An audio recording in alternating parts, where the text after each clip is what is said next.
Hey guys, how are you all? Welcome back to my channel. Today we will see what if Naruto met Kurama as a kid. If you enjoy, then please like, share and do comments. It was late at night, dark and still. The birds had quieted. The only light was from the lights of the village, and the fires in the distance. The air seemed to be whispering of a storm. It was troubling. Now wasn't the weather for storms. Maybe it was theoretical, a certain calm before the storm. Yes, that had to be so. Minato turned to the north. His love was battling for control over the Uchiha's genjutsu just beyond the Hokage's mountain. He looked at the faces. The first, second, third and lastly, himself, the fourth. He contemplated his options. If he were to leave to the fox world with Kurama, they could raise their child in the safety of an immense pack of foxes and watched over by Inari. Their future would be guaranteed. However, if he were to stay here in the leaf, his child's life would be one of constant danger. Assassination attempts, not only from foreign invaders, but his own people. Minato shook his head and smiled. He knew what he would do. He lifted the breathing bundle of cloth to his chest and bounded to the north after his love. He had been running for a while until he came upon the struggling fox. She was glorious in her Biju form, roaring and jumping, her 9 tails thrashing about. Minato couldn't teleport using his flying thunder god jutsu. He could harm his child. Instead, Minato sent chakra to his feet and jumped. Kurama wasn't a small fox, so it took a while to get to her left shoulder. He nearly lost his footing when he landed his rampaging love, but he managed to grab a tuft of her hair and held on to catch his breath. He pulled himself up and climbed up to the top of her head and spoke into her ear, "Kurama, my love, let us go home where this human cannot go. We must protect our child." Kurama glanced around and growled. She knew that voice. It was the ray of sunlight in the darkness she was trying so desperately to escape. She understood what he had said and fought even harder. She must break free, even if only a second, then she could transport them both to her kingdom. "You cannot escape me, 9-tailed fox," a man said across from them. He was standing on a large owl summons. He had an orange mask on covering his face. There was a spiral extending out from his left eye, his Sharingan ablaze. "We will just see about that," Kurama roared, and, in a spectacular flash of light, she was gone, leaving an irate and flabbergasted Uchiha behind. The kingdom of Inari was breathtaking. Minato had no idea why he had not agreed to come sooner. Not a single human was bowing to them. Well, bowing to Kurama, they were all magnificent foxes. Their tails were numerous, anywhere from 1 to 6. Never more than 6. Kurama had explained once that the number of tails represented the amount of power one had. Since Kurama had 9 tails, she was most powerful and their queen. Yes, a queen. She was given the largest portion of the power of the 10 tails when the Sage of 6 Paths divided its power amongst the 9 freshly formed, Biju. But more talk of that was for another time. Their child had awoken. Kurama had quickly transformed back into her human form and took the crying child. "Shish, my sweet little Naru, you will eat." Minato nearly skipped a beat when she lowered her shirt and allowed their love child to suckle. She was the most beautiful woman to grace the world with her presence alone. Kurama reminded him of Tsunade when it came to facial structure, strong with high cheekbones. Her hair was long and red. Towards the middle it began to curl beautifully. Her eyes were a beautiful yellow that radiated warmth when she looked at him. Oh, and that human body of hers was to die for. If looks could kill, she would be a murderer. Kurama seemed to notice his inner dialogue and swayed at him. Minato understood it meant, "Follow me." He followed her. He received confused glances from the foxes. A little here and there were a bit hostile, but a swift growl from his love made them tuck tail and slink back into submission. He looked to her and watched her walk with her eyes shut. Her face held a look of serenity. She knew the kingdom of Inari by heart. She had walked the same routes for a few thousand years. Nothing had changed over time. It was a welcomed shift in scenery from the violent and ever-changing streets of Konoha. She stopped in front of large twin doors and pushed. Minato would have helped, but it was not asked. He realized Kurama preferred doing things on her own and not to be doted on. He conceded and let her have her way. There was no sense in angering a woman of her right, and of her might.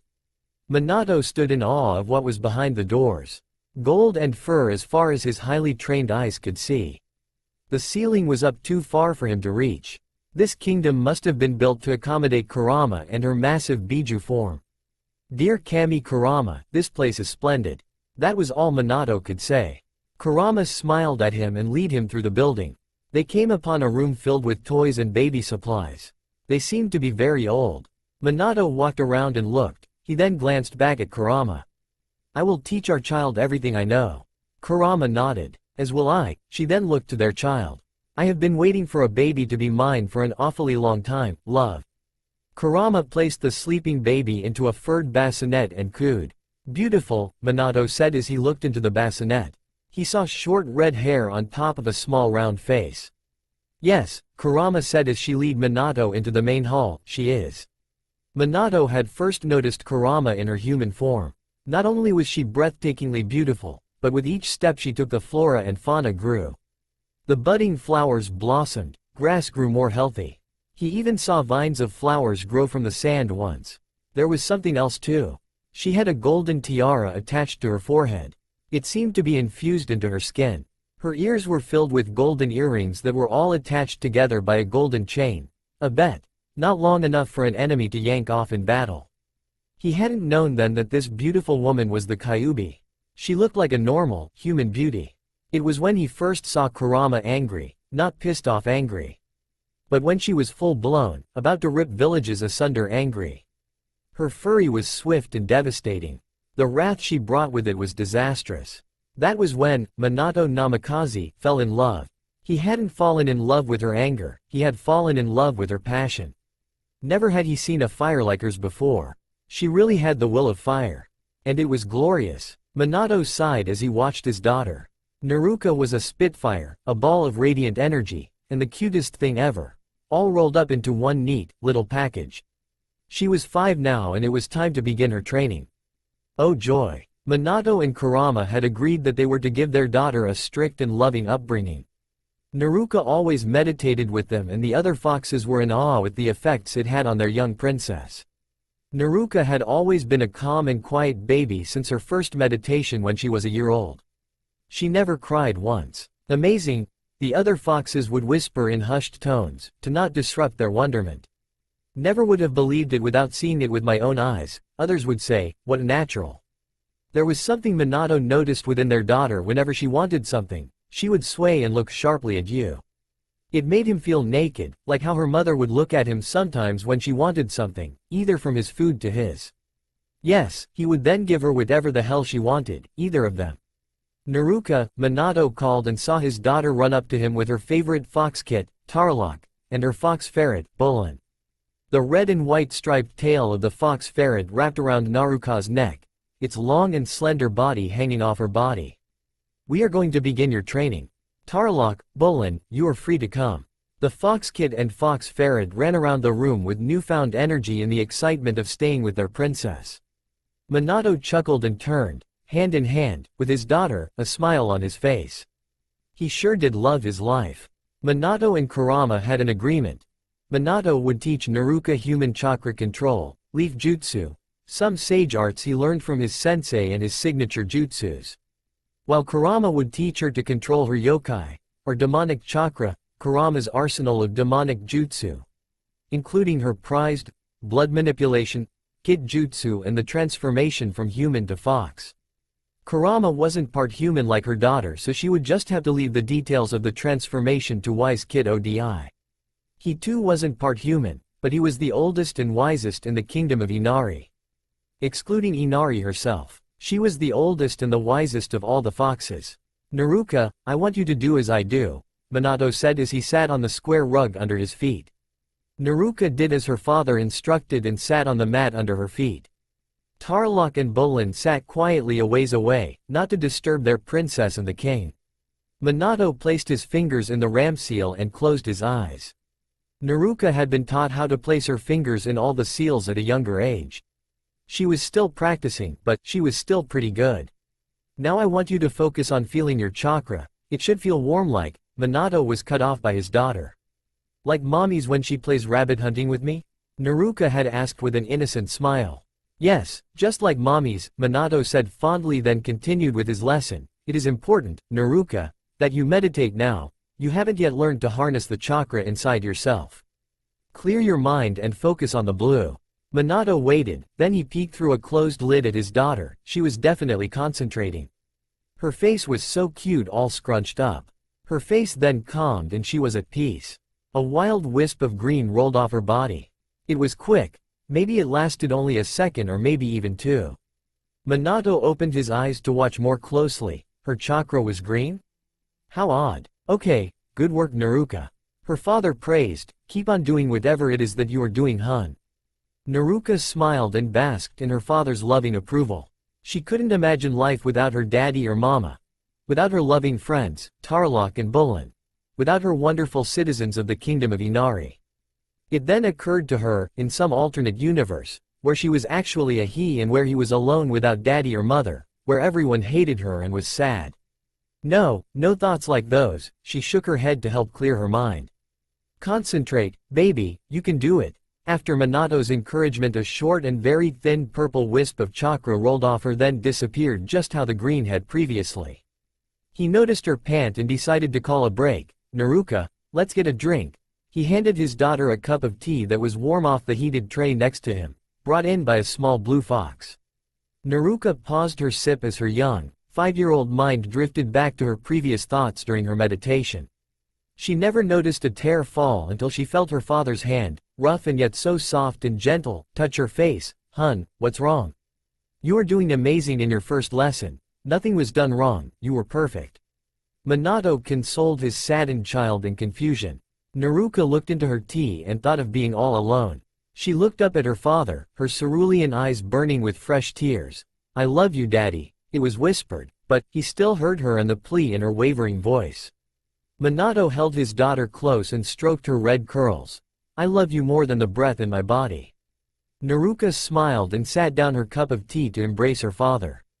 She knew the thoughts she had, they would never be true. She had her daddy and he would not ever let that happen.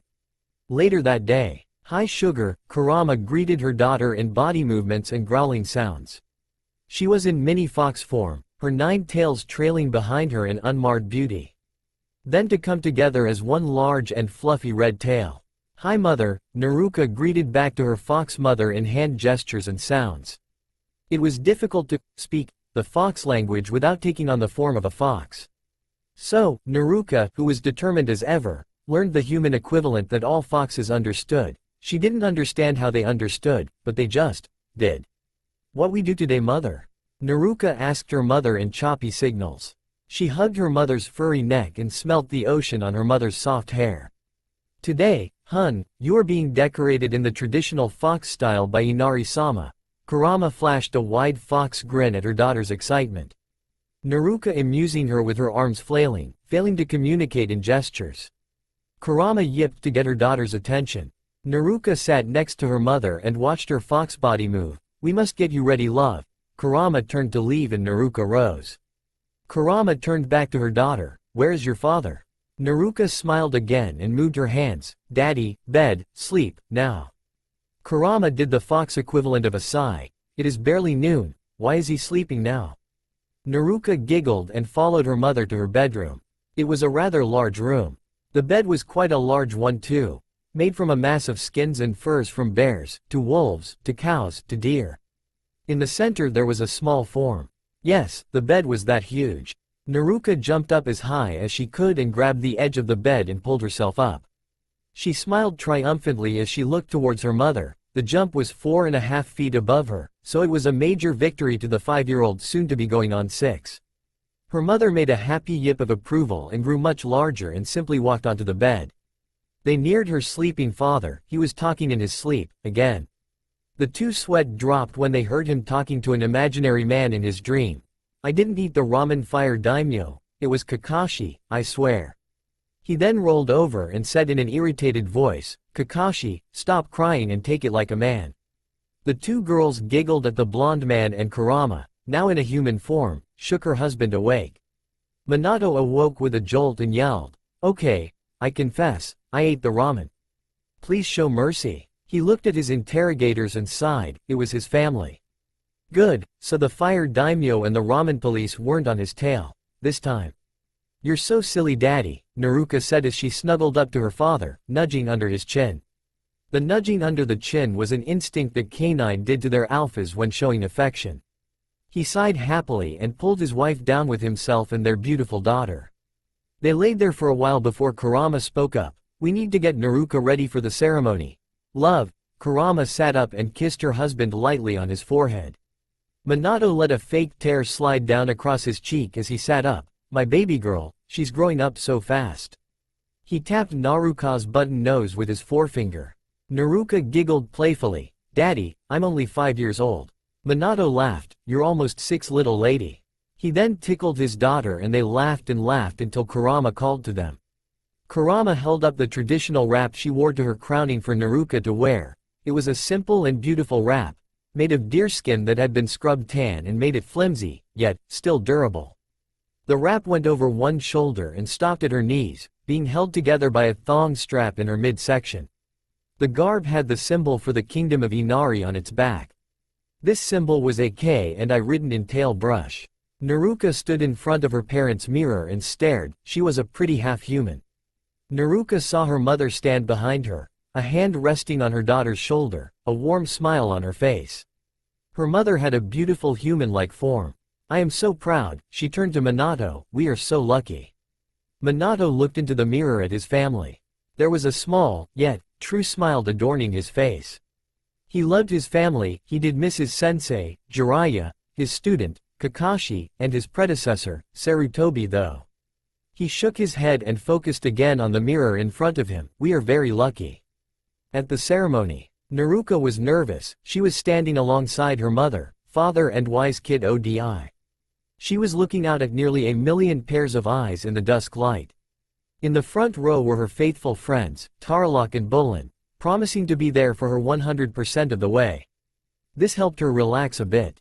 She was about to be crowned as the princess officially. Everyone was there, even foxes from the other world. Even Inari herself. Inari was the most breathtaking creature she had ever seen. She was a mixture of human and fox. She was a god of foxes and attended to humans when it came to fertility.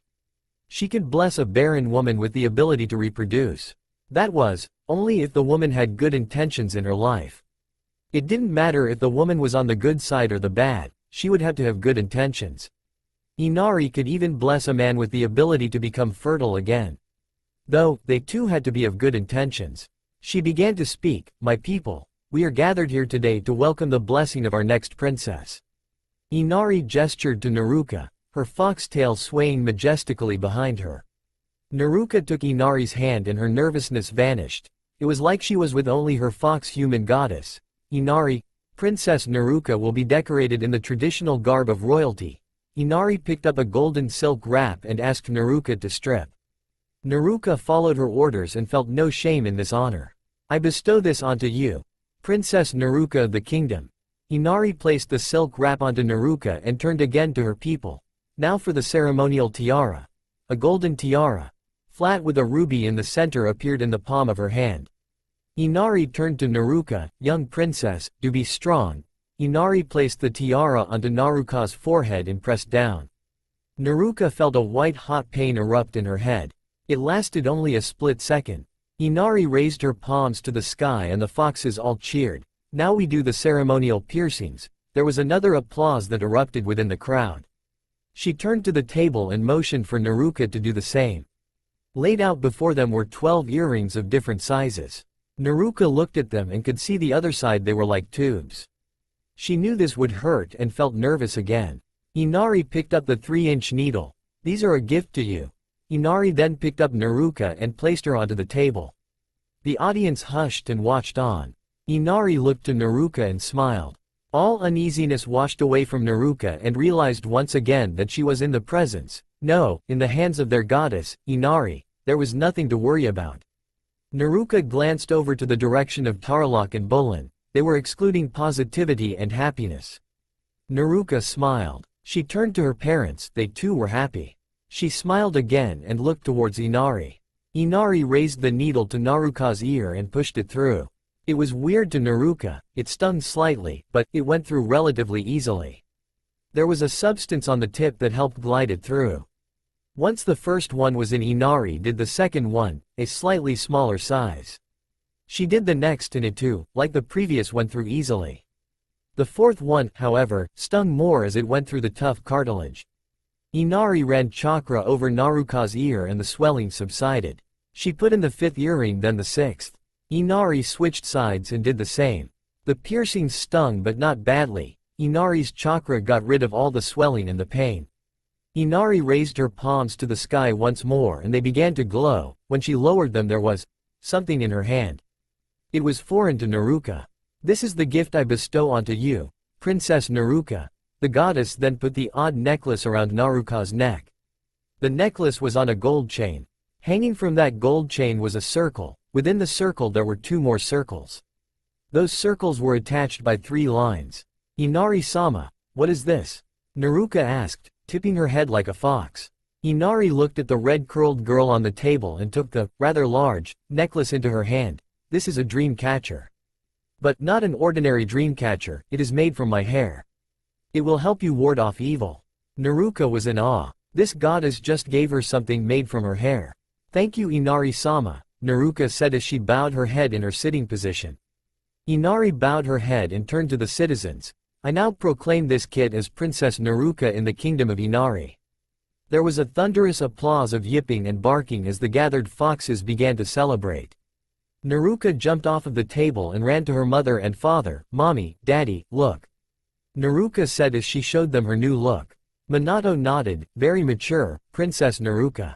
Naruka blushed a bit. "I agree," Kurama said as she picked up her daughter and walked up to Inari. "Kurama, it is good to see you." Inari looked towards Minato, "And your husband. Tell me Kurama, how was the immortality ceremony with wise kid Odi?" Naruka looked to her mother with confusion. "What's an immortality ceremony, mommy?" "It was just perfect, Inari-sama." She then looked at her daughter. "You see Naruka, when an immortal being, such as myself, chooses a mortal mate, such as your father, there is a ceremony held to establish immortality in their partner. It is very rare, but it does occasionally happen. So if I fall in love with a mortal, they would become immortal?" Naruka asked, cocking her head to the side. "No, Naruka, it would have to be true love. You would have to be devoted to your partner 100%. Once the immortality ceremony is complete you two would be inseparable, being together forever." Inari said this very seriously. "You would also have to make sure that they are protected from threats. The immortality is only so they do not grow old and die, they could still be killed." She then took on a look of remembrance. "I had to kill the last queen, she lost her mate and it drove her crazy with sadness and she went on killing foxes, I had to step in." "Oh." Naruka then looked back at her mother, then her father. Her father looked a bit sheepish and scratched the back of his head. "I'm never gonna die baby, so don't you ever worry about me, okay?" Minato said to his daughter. She smiled and shook her head as she understood. "Now honey," Kurama began, "let's eat." Naruka smiled and ran to Tarlok and Bolin. "She will change the world." Inari then vanished in a ray of light. Kurama turned to Minato and he to her. They then kissed and all was right in the world. "Oh, Minato, you are so, oh," Kurama purred and licked the side of his face. Was all Minato could get out as his vixen ran her hands up his chest, his muscles rippling from the attention. "I love you," she whispered into his ear, her red curls brushing his face. "I love you," Minato sighed as he trailed his hands up her waist to the small of her back. "Wake up," she licked his chin. "Wake up daddy." Kurama began to vanish. Minato watched as the darkness began to take him. He then heard his daughter's voice, "Daddy, wake up, you promised." Minato slowly opened his eyes and saw Naruka staring back at him. "Good morning." He closed his eyes again. "What time is it?" "Daddy," Naruka whined, "get up." Kurama stirred. She was in her gigantic Kyuubi form, but not battle Kyuubi form, with the fangs and claws. She was in peaceful Kyuubi form. She looked like the largest fox in the world. "It's 6. Minato moaned and looked to his daughter. "Why are you awake?" He closed his eyes. Naruka whined again. "Daddy, we have to go see wise kid Odi. He's going to teach me the transformation, aren't you excited?" Minato opened his eyes again and sat up. "Yes, I am." He paused and looked up at his wife and glared. "Just tired." He said this rather loudly. Kurama just rolled over, making the 2 smaller occupants bounce with her shifting. Minato huffed then hugged his daughter. She hugged him back. knowing she had won, and ran off towards the open door. Kurama-chan, why so early? Minato whined as he begrudgingly rolled over and stood. Kurama giggled sleepily and Minato grumbled and left to get dressed and take his daughter to Wise Kid Odie's. Outside the palace. I'm so excited, Daddy, Naruto exclaimed from atop Minato's shoulders. I know you are, Minato said, smiling at his daughter's growing anticipation of visiting Wise Kid Odie's for transformation training. Minato glanced to the left and saw many vendors in the market district. They traded anything from food to materials to trinkets. The kingdom of Inari had no use for money, so they would trade the necessities. It wasn't bad at all, that would mean that everyone was basically equals. As the crowd began to thin out, a straggling vendor caught his eye. The fox was a bit thin and had a white right eye indicating partial blindness. There was a smaller fox by its side. Hun, remember what I told you about the poor? Naruto looked down at her father's forehead. Pay extra. Minato smiled, she smiled. They turned to the vendor. The vendor got very nervous and shrunk itself to the floor in submission. Hello, Minato greeted the fox vendor, who shied away from him. Foxes didn't really appreciate or trust humans due to their reputation as ruthless fox hunters. Yet, this human had caught the eye of their queen and she mated him. The fox vendor respected him and showed it through its submission. Naruto hopped off her father's shoulders to look more closely at the fox. Princess Naruto, the fox seemed to breath out. The smaller fox was as quiet as ever. They both, though, bowed in respect to their princess. What is it that you both sell her? Minato asked in a polite tone. We sell cinnamon buns. The larger fox rose a degree, the smaller one lowered further. Daddy, what are cinnamon buns? Naruto asked as she tilted her head in confusion, which was adorable. Cinnamon buns are delicious, that's what, try one. He then turned his attention back to the foxes. How much? Free, the fox screeched out, looking up at the two. That will not do. Naruto looked to her father. Minato pulled out a scroll and slid it open. After putting an adequate amount of chakra into it, 4 plucked chickens poofed out. The two foxes looked at the human male in amazement. Sir, that is too much, the smaller fox stuttered out. A cinnamon bun is only a leg, sir. Nonsense, we don't need them, Minato said as he laid them down on the table in front of the vendor foxes, smiling warmly the while. Sir, you are too generous. Yay, cinnamon buns, Naruto exclaimed as she grabbed one. You many have more, Princess Naruto, the smaller fox said as she hesitated to take a step forward.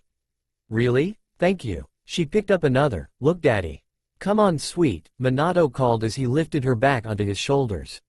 Naruto smiled and looked back to the vendors. These are great. I'm gonna come here whenever I can. The two then turned to leave. The nearby foxes began to crowd around the vendors, wanting to try their sweets. The two vendor foxes smiled and thanked Inari-sama. Long live the princess. The smaller fox yelled. Long live the princess. The other foxes yelled. Naruto and Minato were just leaving the cinnamon bun vendors when Naruto became contemplative, which did not go unnoticed by her father. Daddy, she finally asked. She tugged a bit on her father's hair. Minato, to signify that she had his attention. Are we there yet? There was a sweat drop on Minato's behalf as he answered. Right up there. He pointed up a hill where a large cave was in the side. Wise Kid Odie lives in that cave. Naruto looked up and saw the cave entrance. She then jumped from her father's shoulders in excitement, slapped a cinnamon bun to his cheek in the process, kicked him in the face and used it as a springboard. Minato spun once from the force and fell forwards after a few dazed and failed steps. Minato picked himself up and grumbled about impatience with little red-headed girls. He walked behind his bouncing daughter, her excitement making him grin. He looked up and saw the large entrance to the cave. When they entered, Naruto gasped. It was so pretty. There was bright, seemingly glowing, blue water flowing inside the walls behind what appeared to be diamond. Naruto glanced around and saw that the cave was filled with various books and scrolls of many different colors. She looked to the ceiling and saw that it was the same as the walls. The floor was compiled of many furred rugs of varying shades of brown. Before she could finish filling her eyes with awe, she was interrupted. Ah, Minato-sama, Naruto-hime, an aged, gray fox with 5 tails rose from a bedding in a far-off corner. He motioned for the two to sit before him. It's a pleasure. He then stopped and sneezed 3 times, throwing his head back and forth quickly. Minato bowed his head. "Hi, Odi-sama." Naruka bowed her head and gave her greeting, then sat on the third floor. She rubbed her hands over the beautifully textured floor. "Yes, I do believe I know why you are here." He then sat before them on his haunches. Naruka noticed a very large, white scar on his underbelly that had no hair surrounding it. "You, Naruka-hime, need help with your transformation." Naruka nodded. "Pray tell me, Kit, what have you done so far?" Naruka gave a smirk. "I can grow hair on bits of my body, but that's all though." She seemed a bit disappointed that that was all that she could do. Odi flashed a foxy sideways grin at her. "That is a great start, Naruka-hime." Naruka bowed her head in a thank you gesture. She knew that true gratitude is not said, but it is seen. Wise Kid Odi tilted his head in a sign of amusement. "I can see what I have in my library. Minato-sama, please help me." Minato nodded and rose to follow the old fox. Naruka stood too. "Excuse me, Odi sir, what can I do?" She then made to follow her elders. One of Odi's tails wrapped around her wrist and led Naruka to a low table. There was an open scroll on its surface. "Read this, Naruka-hime. This scroll holds a very simple chakra exercise. It should be fairly easy for you to complete." He then bowed to Naruka and turned to make his way back to the bookshelf. Naruka bowed her head and looked at the scroll. There were diagrams and words. Her mother and father had been teaching her to read and write, so she didn't need any help from the adults. She began to read the parchment, then putting it into her own words, since some were too hard to decipher. "First I take a leaf." She picked up a large leaf from a pile on the table. "Second I mold my chakra to my hand." She sent a tiny amount of chakra to her hand. "Last I turn my hand upside down and it should stick." She flipped her hand over and the leaf stuck for a few seconds before falling to the ground. Naruka beamed in her accomplishment and tried again. Soon the little princess was just doing it to amuse herself. Minato was searching through the books and scrolls alongside Wise Kid Odi. The aged fox had asked him to look for certain literature on the transformation from human to fox and vice versa. It was a kitsune book, written by Inari herself. She had entrusted it to Wise Kid Odi centuries ago. He looked out the corner of his eye and saw that the ancient fox had pulled a scroll from the bookshelf and began to open it. He shut it after reading the contents and looked towards Minato, who scratched the back of his head sheepishly and chuckled in a heh fashion. In alternate universe, a certain man by the name of Goku sneezed, scratched the back of his head and chuckled in a heh fashion and resumed dodging many random house objects courteous of his wife. Gohan is going to college. Back to the Naruverse. Minato looked back at the bookshelf and the fist book he saw was the one he needed. The book was a burgundy with golden letters. It was so bright he wondered how he didn't see it sooner. The book translated to Transformations and Control Volume 1. "I found it, Odi-sama." He then handed the book over to Odi, who grabbed it with one of his tails. They then proceeded to turn around and looked at Naruka. They both saw a 5-year-old girl with dozens of leaves sticking to her body. The two chuckled at her. "What?" Naruka said defensively. "I ran out of room on my hands." "You did perfect, Naruka-hime," Odi said as he placed the scroll and book on the table. "Okay now, Hime, we must become serious." He received a nod from Naruka. "Okay, this book contains the secrets of transformations and control. It was written by Inari-sama and is most definitely accurate to the T." He then slipped into lecture mode. "Naruka, you are both part human and part fox. You are most unique. This transformation will take a long time to master, but once you do master it, it will become natural." Minato looked to his daughter and saw that she was hanging on Odi's every word. He spoke for a while on the subject before standing. Odi grabbed the book with a tail and flipped through the pages with the other. He had found what he was looking for and put the book down. He then stated to shake. He lost his hair and the bones in his frame were shifting. Where there was once an old kitsune now stood a very old man who resembled Father Time. He coughed a few times and took a shaky step forward, smiling at the shocked faces of the other two. "You did not know I could do that, did you?" He received a nod of no from the two. "Well then, Princess Naruka," Odi chuckled, "shall we begin?" The next 10 years would be one of sacrifice, but what's 10 years to an immortal? Year 1 and 2, Naruka age 5 to 6. 5:30 a.m. to 5:50 a.m. breakfast with mother and father. 6 a.m. to 6:45 a.m. stretching and meditation with father. 6:50 a.m. to 7:55 a.m. Nen, Gen, Taijutsu theory with father. 8 a.m. to 8:45 a.m. chakra control and theory with father. 8:45 a.m. to 9:50 a.m. Fuin Jutsu theories with father. 10 a.m. to 10:45 a.m. stretching and meditation with mother. 10:45 a.m. to 11:30 a.m. Kenjutsu theory with mother. 11:30 a.m. to 12:30 p.m. yokai control and theory with mother. 12:30 p.m. to 12:50 p.m. lunch with mother and father. 12:50 p.m. to 2 p.m. academics, history, science, writing, etc., with mother and father. 2 p.m. 2:45 p.m. to 2 p.m. basic weapons training, kunai, shuriken, ninja wire etc., with father. 3 p.m. to 5 p.m. transformation training with Wise Kid ODI. 5 p.m. to 5:30 p.m. cool down with Wise Kid ODI. 10 laps around the palace with 20 pounds on each wrist and 40 pounds on each leg followed by 20 laps in the river, physical weights stay on. 7 p.m. dinner. 8 p.m. sleep. Third day into training. Daddy? Naruka asked her father as they did their morning exercises. Both switching positions into a downward dog. Minato looked to his daughter, yes hun? Naruka switched in position from a downward dog into a split. Why doesn't mommy get up and train with us? She held the split, she eats breakfast with us then goes back to bed. Minato chuckled nervously, he looked towards the large door of the training room.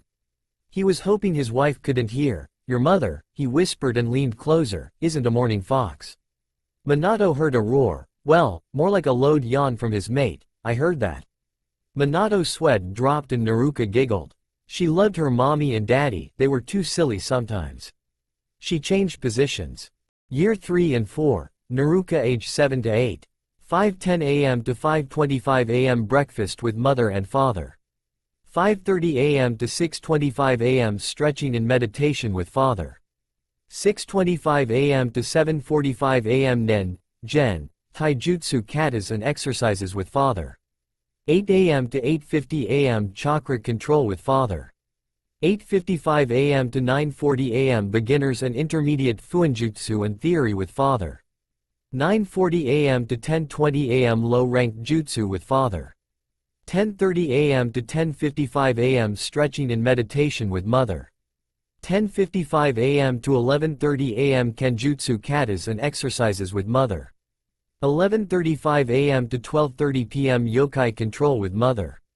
12:30 p.m. to 1:40 p.m. strategy with politics and law with mother and father. 1:45 p.m. to 2:05 p.m. lunch with mother and father.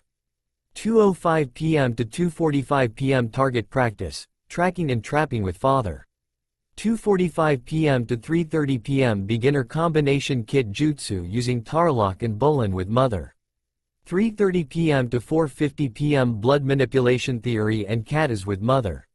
5 p.m. to 7 p.m. transformation control and transformation jutsu with Wise Kid ODI.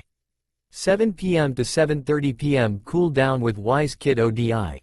25 laps around the palace with 40 pounds on each wrist and 80 pounds on each leg followed by 40 laps in the river, physical weights stay on. 8 p.m. dinner with mother and father. 9 p.m. sleep. -7-year-old Naruka. Naruka studied the pictures in her hands. These were the pictures of her daddy's precious people. He kept them close to his heart. Literally, they were kept in the left pocket in his Jonin vest. Tell me about them, Naruka-chan, her father asked of her. Naruka pushed a strand of her straightening curls behind her ear and answered her father. Here is in Sarutobi, the third Hokage, aka. The professor also given the title, Kami of Shinobi, during wartime. He was your predecessor and your sensei's master. He is the successor of the second Hokage, Tobirama-sama. His rival, Danzo Shimura, is not to be trusted at any cost. His 3 students led on to become the 3 legendary Sennin. She paused and looked to her father. When she received a nod she switched pictures, Jiraiya or the legendary Gamma Sage. He was given that title because he was able to control nature chakra with the help of the toads, Ma and Pa, who are also his summons. He, along with his teammates, Tsunade Senju and Orochimaru Teme, challenged the Raikage to battle, and as genin were able to hold their own. The Raikage was impressed and gave them the title of Sennin of the Leaf. One of his teammates, Orochimaru Teme, defected from Konoha. Jiraiya now has the largest spy network in the elemental nations, searching for him and gaining information on other nations and criminal organizations. He was your sensei and is my godfather. Also, he is known as a super pervert and writes Icha Icha Paradise. A tick mark appeared on her mother's forehead at the though of that little orange book. She was flattered that he would use her for his inspiration, but one book was a little too explicit and it pissed her off. The man had watched her make love to her mate for the first time. When she found out, he was lucky he was in Lightning Country, because if he were in Fire Country he would have been beaten all the way to Lightning Country. Jiraiya, she seethed through her clenched teeth. In Tea Country, there was a man peeking over a hot spring wall. He was writing furiously into his notebook when all of a sudden, achoo! Every female in the vicinity honed in on him like a radar and then came at him full force, and with a vengeance, ready and willing to kill any pervert peeper in the immediate area. Jiraiya could go toe-to-toe with the world's most ferocious criminals but could not beat a horde of civilian women. He cried anime tears as he ran for his life. Back to the kingdom of Inari. Naruka switched pictures after receiving a nod from her father. Kakashi Hatake was your genin student along with Rin Inuzuka and Obito Uchiha. He was given the name the copycat ninja due to the single Sharingan eye that was given to him by the death of Obito Uchiha, implanted by Rin Inuzuka. He is also known as the man who has copied 1,000 jutsu. He covers 75% of his face and wears multiple masks. He smiles to show that he either doesn't trust you or he is up to no good, and sometimes when he is embarrassed. He has a signature jutsu he created, the Chidori, and he uses substitution frequently in battle and carries an inflatable log with him on his person at all times. He believes greatly in teamwork, and now for the past 7 years has been known to be consistently late. Also, he is a major pervert who reads Icha Icha. Kurama's tick mark reappeared and it was at full force. Kakashi was the explicit book's biggest fan. Kurama still could not believe the nerve of Jiraiya. Naruka smiled and switched pictures. Year 5, 6, 7 and 8, Naruka age 9 to 12. 4 a.m. to 4:10 a.m. breakfast with mother and father. 4:15 a.m. to 5:50 a.m. stretching and meditation with father. 5:50 a.m. to 6:10 a.m. Nen, Gen, Taijutsu training with father. 6:10 a.m. to 6:55 a.m. chakra control with father. 6:55 a.m. to 7:45 a.m. advanced Fuinjutsu with father. 7:50 a.m. to 8:40 a.m. Sage Arts and Elemental Jutsu with father. 8:40 a.m. to 9:10 a.m. Rasengan and Hirishin with father. 9:15 a.m. to 9:50 a.m. stretching and meditation with mother. 9:50 a.m. to 10:50 a.m. Kenjutsu training with mother, first actual sword. 10:50 a.m. to 11:25 a.m. yokai control with mother, up to 5 tails. 11:25 a.m. to 12:10 p.m. advanced combination kit jutsu using Tarlock and Bullen with mother. 12:10 p.m. to 1:15 p.m. genjutsu, demonic genjutsu with mother. 1:20 p.m. to 2:20 p.m. blood manipulation training with mother. 2:20 p.m. to 2:40 p.m. lunch with mother and father. 2:50 p.m. to 3:50 p.m. academics, Monday, Wednesday, and Friday. Survival training, Tuesday, Thursday, and Saturday. 3:50 p.m. to 4:50 p.m. sparring with father. 4:50 p.m. to 5:40 p.m. sparring with mother. 6 p.m. to 7 p.m. transformation control and transformation jutsu with Wise Kid ODI. 7 p.m. to 7:40 p.m. cool down with Wise Kid ODI. 80 laps around the village with 100 pounds on each wrist and 200 pounds on each leg, and 100 laps in the river. Physical weights stay on. 8 p.m. dinner. 9 p.m. sleep. Minus 9-year-old Naruka.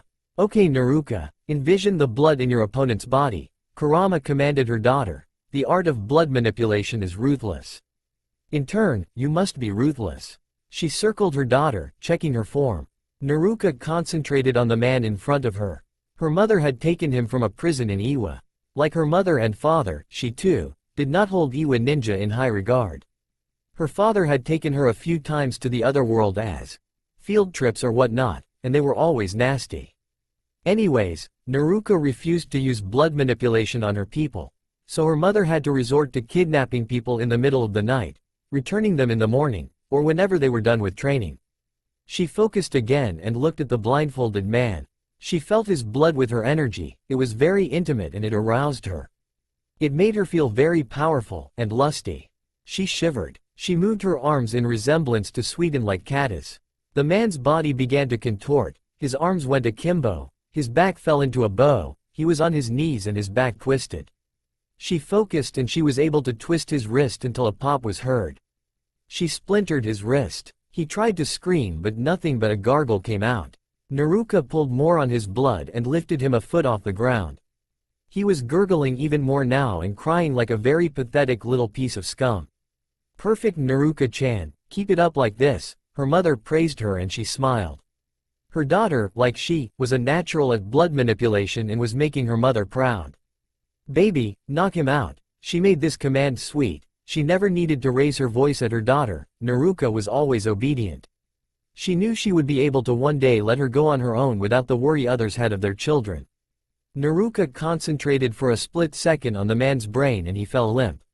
She let him fall to the ground and looked to her mother's praising eyes. Next week we will be working on controlling his movements. You can make them do many things Naruto-chan, anything you want. There was a suggestive glint to her meaning and Naruto saw it. Naruto smiled and thought of how easy this would be going to the other world, the human world, using blood manipulation to take everyone out. She quickly destroyed that idea from her mind and remembered what her father had told her once. A ninja never should rely on a single way of attack. An opponent would catch on and they will kill you. You would be dead. Year 9 and 10, Naruto age 13 to 15. Sunday and Thursday are off days. 4:50 a.m. breakfast with mother and father. 5 a.m. stretching, meditation and chakra control with father. 6 a.m. sparring with father. 7 a.m. training with Tarlock and Bolin. 8 a.m. stretching, meditation and yokai control. 8 tails, with mother. 9 a.m. sparring with mother. 10 a.m. medical ninjutsu and herbs with Wise Kid ODI. 11 a.m. anatomy and biology with Wise Kid ODI. 12 p.m. politics and law with Wise Kid ODI. 1 p.m. lunch, free time. 2 p.m. sparring using Tarlock and Bolin with father. 4 p.m. sparring using Tarlock and Bolin with mother. 5 p.m. to 5:30 p.m. cool down with Wise Kid ODI. 5:30 p.m. to 6:30 p.m. training little kits with Wise Kid ODI. Nanai, Conger, Lapis, Denier, Zebek, Arenshirt. 6:30 p.m. philosophy and theory with Wise Kid ODI. 7 p.m. shogi, go, chess games of strategy with Wise Kid ODI. 8 p.m. dinner with mother and father. 10 p.m. sleep. Naruto age 15, present time. I take my knight and slay your queen. I take my bishop to slay your knight. I take my castle to slay your knight. My pawn took your castle. A necessary sacrifice, check. No you don't, my king slays your bishop. I move, check. I move, check. I move, check. I move, check. I move, check. Okay, we are getting nowhere. I call a stalemate. I agree, neither side was to waver anytime soon. Naruto Heim. Wise Kid ODI addressed the woman before him with a calculating look in her eyes. I am old and hungry, I must go to eat. We could use more company at the table. Naruto rose on all fours in her fox form. She looked like an overgrown fox with gold earrings and a plated tiara. Her fur was red but could change color at her whim. Her claws were made of gold just like her sharp canines. Her eyes were blue-silver and were outlined with black, like eyeliner. Thank you, I would much appreciate that Princess Naruto. ODI bowed to the princess who looked towards Tarlock and spoke to him in the fox language of body movements and noises. Tarlock rose and came to her side. Bolin, the fox ferret came bounding behind him. We are bringing the younger foxes to the dinner with us. Naruto turned to exit Odi's cave and walked the familiar path down the face of the cliff. She jumped down to touch the soft earth beneath her. She then began her trek into town. Everyone stopped what they were doing to bow to her. She was always flattered because she had told them on multiple occasions that there was no need to drop what they were doing to simply bow to her. They had asked why not, that they chose to do so because she was their most beloved princess. Naruto walked up to a slight rise in the ground and scratched on the door. A moment later a large black fox answered. The fox was overjoyed to see the princess.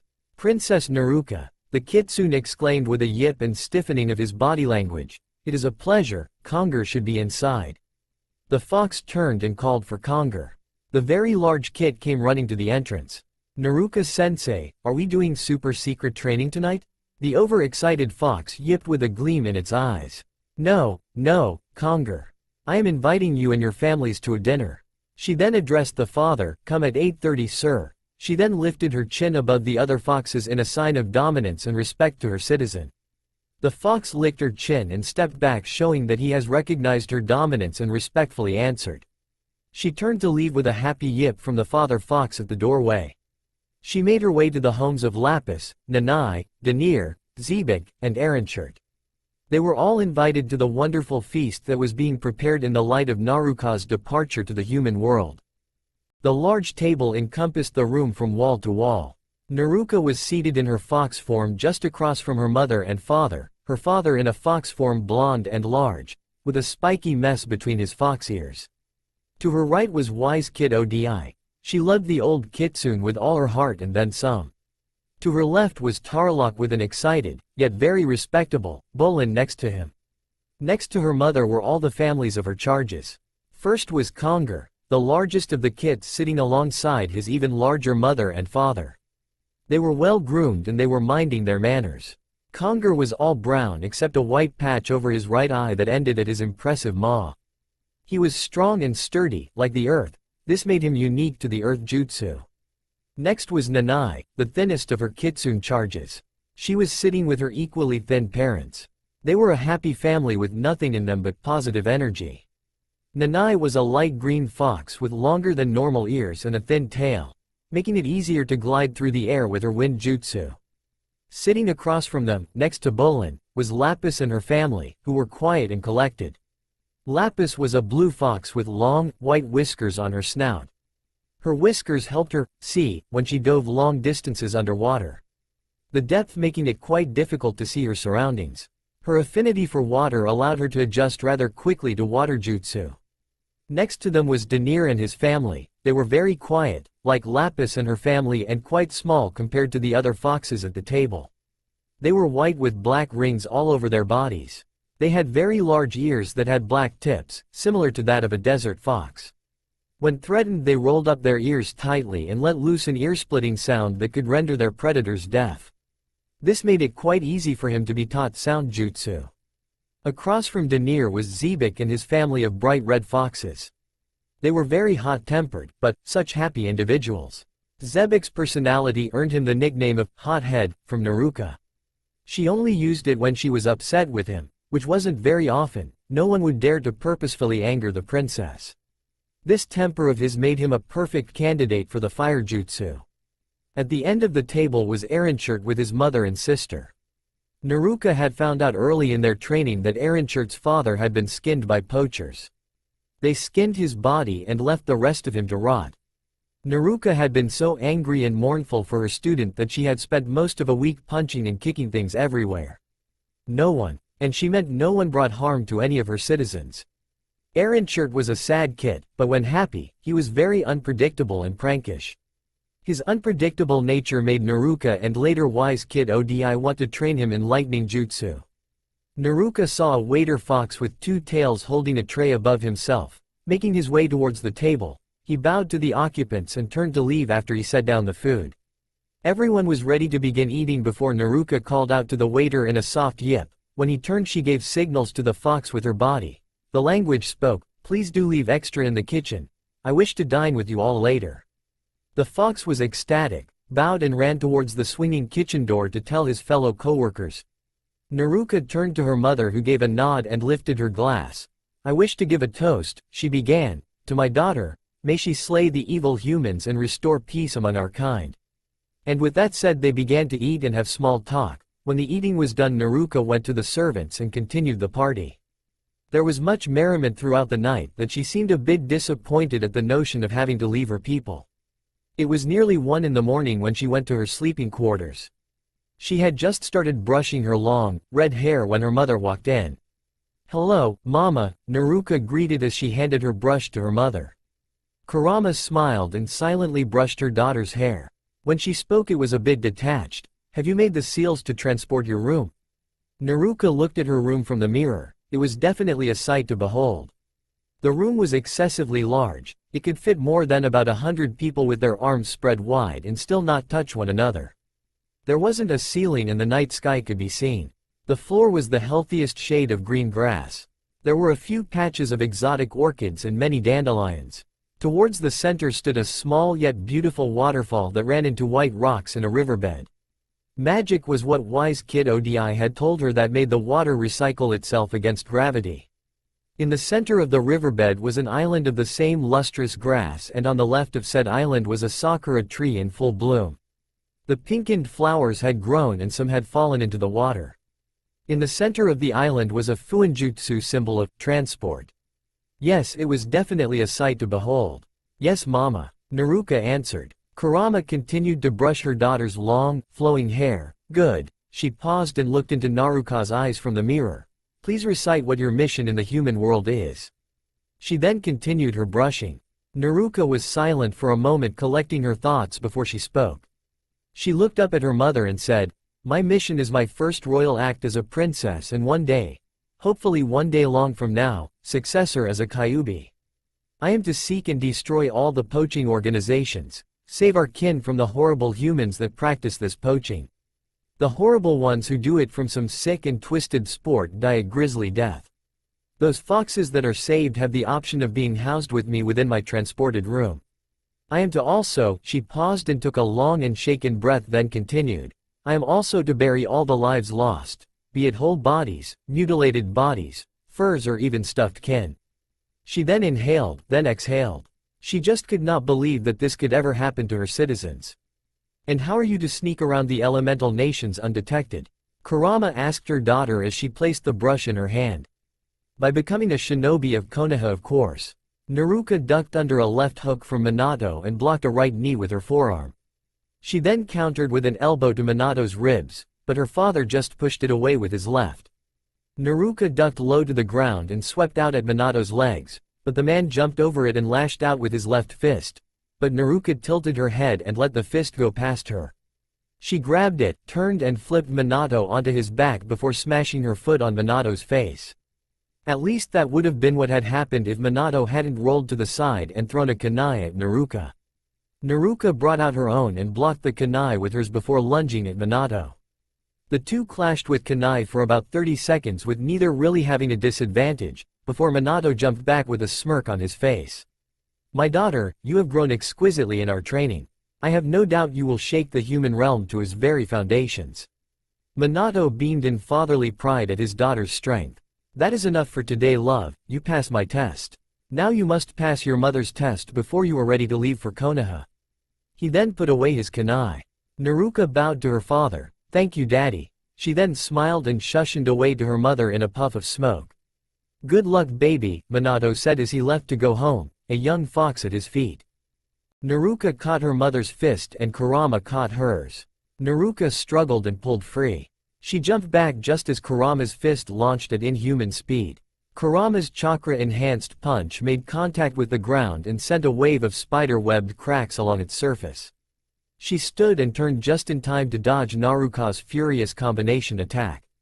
Her fist passed by Kurama's face and her heel scraped the side of her mother's knee. Kurama smirked at Naruka's small victory of grazing the great and powerful Kyuubi in hand-to-hand combat. It was short-lived when one of Tarlok's tails came down and forced her to dodge to the left, right into Naruka's awaiting haymaker. Naruka punched her mother in the face and watched as she poofed into a log. Her mother, the almighty and all-powerful Kyuubi, just used a substitution, and with a log at that. Naruka gritted her teeth, closed her eyes and listened. She then snapped her eyes open to the right and saw her mother inches from her, barely dodging the kick that made contact with her foot. Naruka yelped and staggered back. It hurt like hell. Bolin then came flying in a flame of white-hot fire, all the while screaming like a Super Saiyan powering up with a squeaky voice.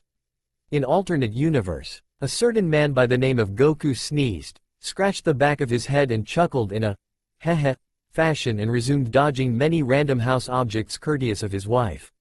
I will not allow you to turn our son into a delinquent. But Gohan needs to help defeat Cell. He pled to his wife as a television set made contact with his face.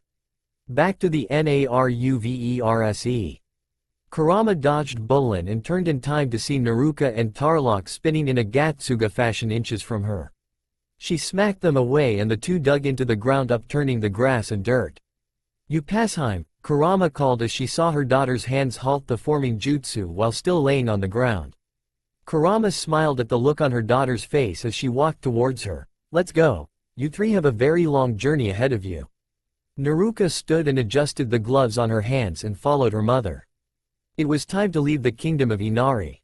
The goodbye ceremony was huge. Everyone was there. As she followed her mother and father to the center of the kingdom, she stopped at a frequented vendor's stand filled with hot and fresh cinnamon buns. She took one and placed a plucked chicken from her scroll on the table. The two foxes from her childhood smiled and bowed to her. They were a lot healthier and happier. Naruka bowed her head in acknowledgement and continued her path with Tarlok and Bolin to the center of the kingdom. As she approached, she saw wise Kid Odi sitting in front of the tall pedestal and smiled. "Goodbye, my friend." "Goodbye, Heim." The old fox then bowed deeply to her and stepped aside. Naruka stopped in front of her mother and smiled. "I love you, Mama." Her mother held her tight and sighed. "I love you too, baby." She then whispered into her ear, "Remember, baby, human men can be easily manipulated. You are a vixen, Naruka-chan. Use your gift of seduction to get what you need without violence." She then kissed her daughter's cheek. "Then, you kill those fox-hunting bastards." Naruka turned to her father who was crying. "My baby's all grown up." He embraced her. "Remember," he whispered, "Daddy loves you." He then kissed Naruka's cheek and smiled, "And I am so proud of you. 15 and out to save your people." He then leaned back with a large and bright smile. "Tell the old man hello for me, and my sensei.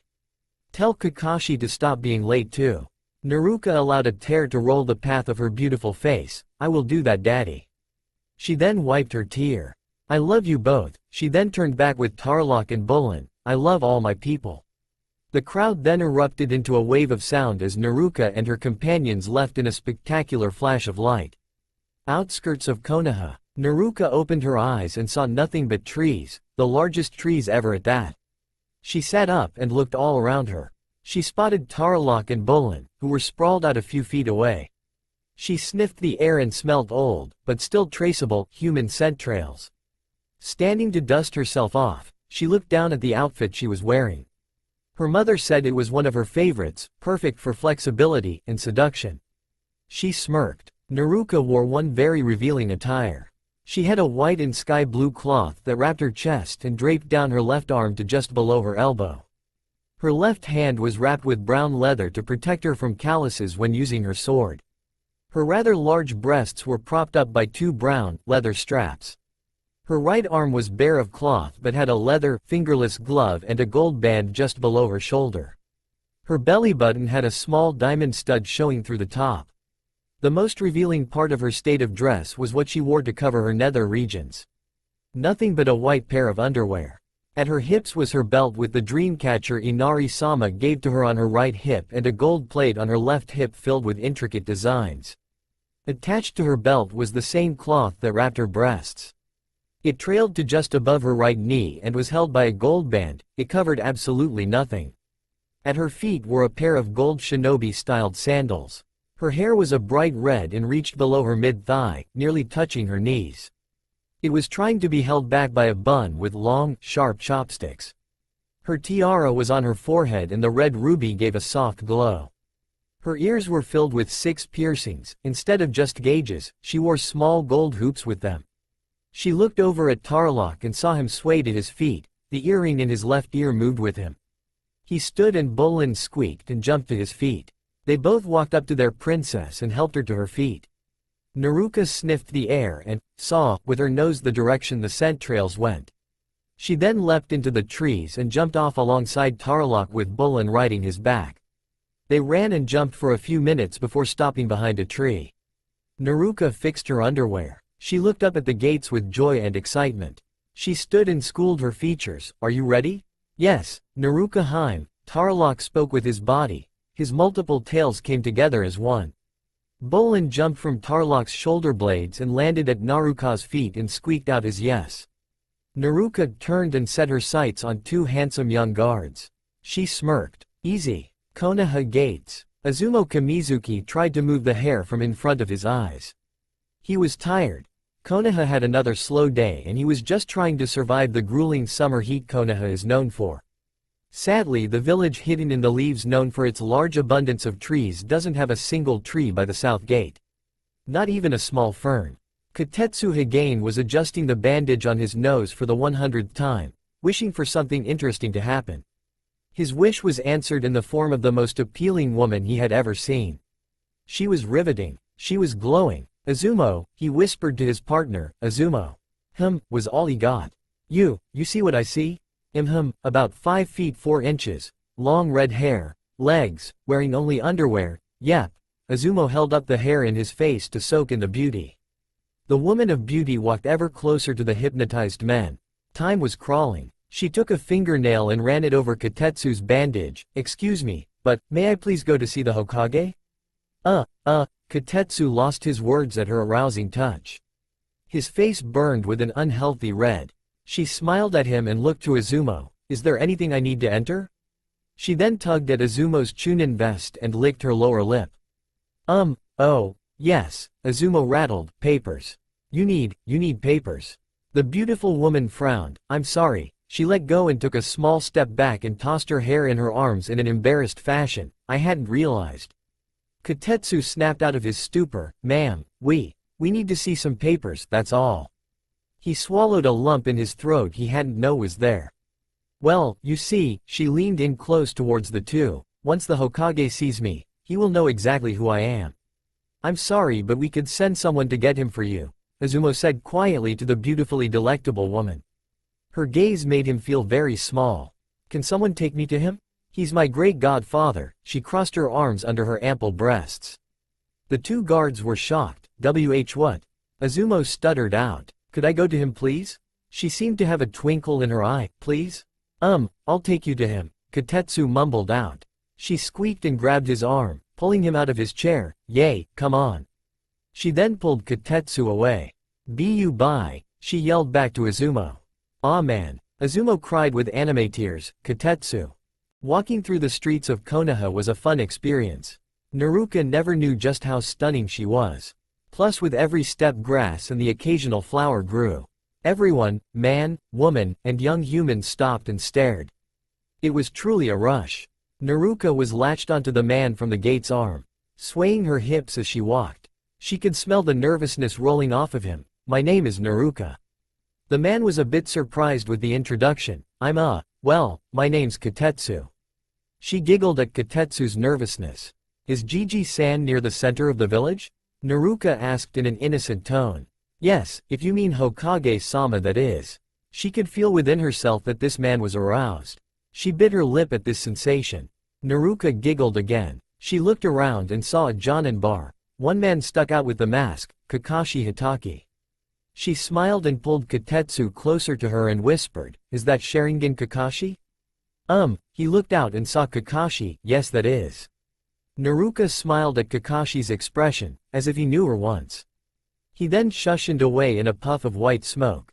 After walking for a few more minutes Naruka looked to the rooftop adjacent from her and Kotetsu and saw Tarlok with Bolin riding his shoulders. The princess made a signal to him with her fingers, stay close. They then vanished out of sight, not far, she could still smell them near. Here's the Hokage's tower, Kotetsu said drawing back her attention. Naruka looked at the building before her. It wasn't very big, well, compared to her palace she grew up in, it was relatively small. There were many people running in and out, mostly ninja. For such an important building this place hadn't a single bit of gold, silver, or even bronze. She then remembered these were people, not foxes, they weren't attracted to shiny things such as gold, silver and bronze. She looked to the man next to her. The princess pulled on Kotetsu's arm, come on. I want to see Gigi-san. Yes ma'am, he allowed her to pull on him, enjoying this while it lasted. Poor Azumo. With the Hokage. Oh, Hokage-sama, a young and busty brunette woman, naked and perky, cooed into the old shinobi's ear, "You are a very naughty man." "No, you're naughty," he whispered to her as he kissed her neck. She responded by pressing her large, bare breasts to his chest, leaning from the top of the large desk, pushing paperwork off as she moaned, "Gigi-san, wake up." She stroked his face gently as he groaned a bit. "No way, you little minx, you." He nudged her neck and tweaked her nipples, causing her to moan and throw back her head. "Wake up, Gigi-san." The brunette then began to shake him. Now yelling to the leader, "Wake up." Now shaking him harder, "Old man." Sarutobi took a startled breath as his eyes began to focus. There was a red blur, his eyes focused more and saw a large pair of breasts in his face. "Oh my," he whispered. "Gigi-san, it's me, Naruka." The breasts yelled with vigor. "Whoa, I did not know you ladies could talk," Hiruzen stated as he stared at them longer and more focused. "Look up, silly," they giggled. He looked up and saw a very beautiful face. "Who?" was all he could ask. But, he knew who. She continued to giggle at her great godfather, Princess Naruka. The old man's eyes began to grow as he stared. "Little Naru?" His vision became misty as he was overcome with emotion. Yep, the one and only. The princess was then overcome by a bone-crushing hug. After a few minutes the hug softened and Hiruzen whispered into the woman's hair, fingers lightly touching her soft skin, "Little Naru, you're finally here." He stifled a snort of happiness as she giggled some more. Katetsu, feeling a bit out of place, spoke, "So she doesn't need papers?" Sarutobi had a deadpanned expression. "No, Katetsu, not this time." Hiruzen then turned back to Naruka. "Please, hold out your hands." Naruka smiled and complied, though she was a bit disappointed when he placed a jar of dirt into her palms. "Yes." The Hokage chuckled, "Please, make something grow." Naruka sighed and did as was asked with the jar of dirt. Vines quickly began to grow, made simply from Naruka's energy. The old man's smile grew, "Always amazing. You know, this jar of dirt's been in my desk for 10 years. It's been here waiting for you." Naruka was at a loss for words. "That was so sweet. You must be very strong now, princess. You know, being trained by the two most powerful people in the world. You know that is only a handful of people," Sarutobi stated. "Now I imagine you wish to become a shinobi, no?" Naruka stared at the man then smirked, "Of course, Gigi-san." Katetsu coughed, feeling left out, like a third wheel. "Oh, right," Hiruzen said sheepishly, "you are dismissed." The Chunin sighed, bowed and turned to leave. "Wait," Naruka yelled, running up to him, "Thank you." She kissed his cheek slowly in a very seductive manner. "I'll be seeing you, Katetsu-kun." Katetsu blushed and walked out the door. "You are most welcome, Naruka-heim." It was bragging time. Izumo is going to hate the next few shifts. Naruka turned to the old Hokage and asked, "Do you know why I am here?" Sarutobi leaned back in his chair and picked up his pipe. "I believe it has to do with the newest sport humans are participating in." "Fox hunting, was it?" Naruka growled and hunched her shoulders in a menacing and intimidating way. Horizon raised his eyebrow from her display. "I take it as a yes." "Yeah, and I'm going to take them out one at a time." "Gigi-san, I need a team that will excel in stealth and assassination as well as strategy." Naruka relaxed her shoulders and returned to a less menacing but still serious nature. "Well, at the academy there are a few hopefuls. Now let me think." Sarutobi puffed on his tobacco pipe for a few moments, thinking, "Yes. I do believe I know the perfect candidates for your team. Could you tell me?" Naruka pouted, "Pretty please?" Hiruzen seemed to falter a bit but held his shaky ground, cursing Naruka-heim's mother. "I'm sorry, Naruka-heim, no can do. You're going to have to wait like everybody else. I want you at the academy for team placements tomorrow." The Hokage paused. "You came the day before the team placements?" Naruka smiled, "That's right. I don't need the academy, I have my father and mother to teach me." Naruka then remembered something. "Oh, and my daddy says hello." Hiruzen smiled, he really liked this one. "And that's what happened," Naruka said to her two best fox friends. Tarlok moved his body and yipped a few times, saying, "That sounded more fun than what I did." Just down the road, Tarlok turned and Bolin pointed, "There is a memorial stone." Kakashi Hitaki was just standing in front of it doing nothing. The only thing he did was mention his teammates' names and stood there for over an hour.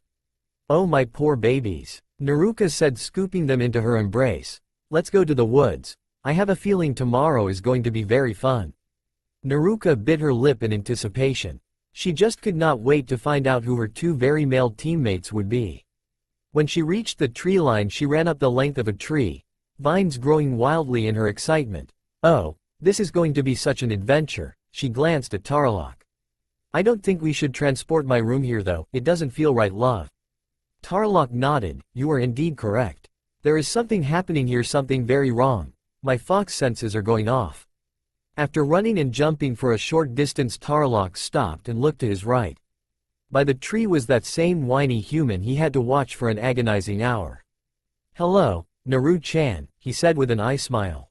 Naruto smirked and strutted over to him, thanking Inari-sama for another male encounter. Hello, Kakashi-kun. She gently touched Kakashi's hand.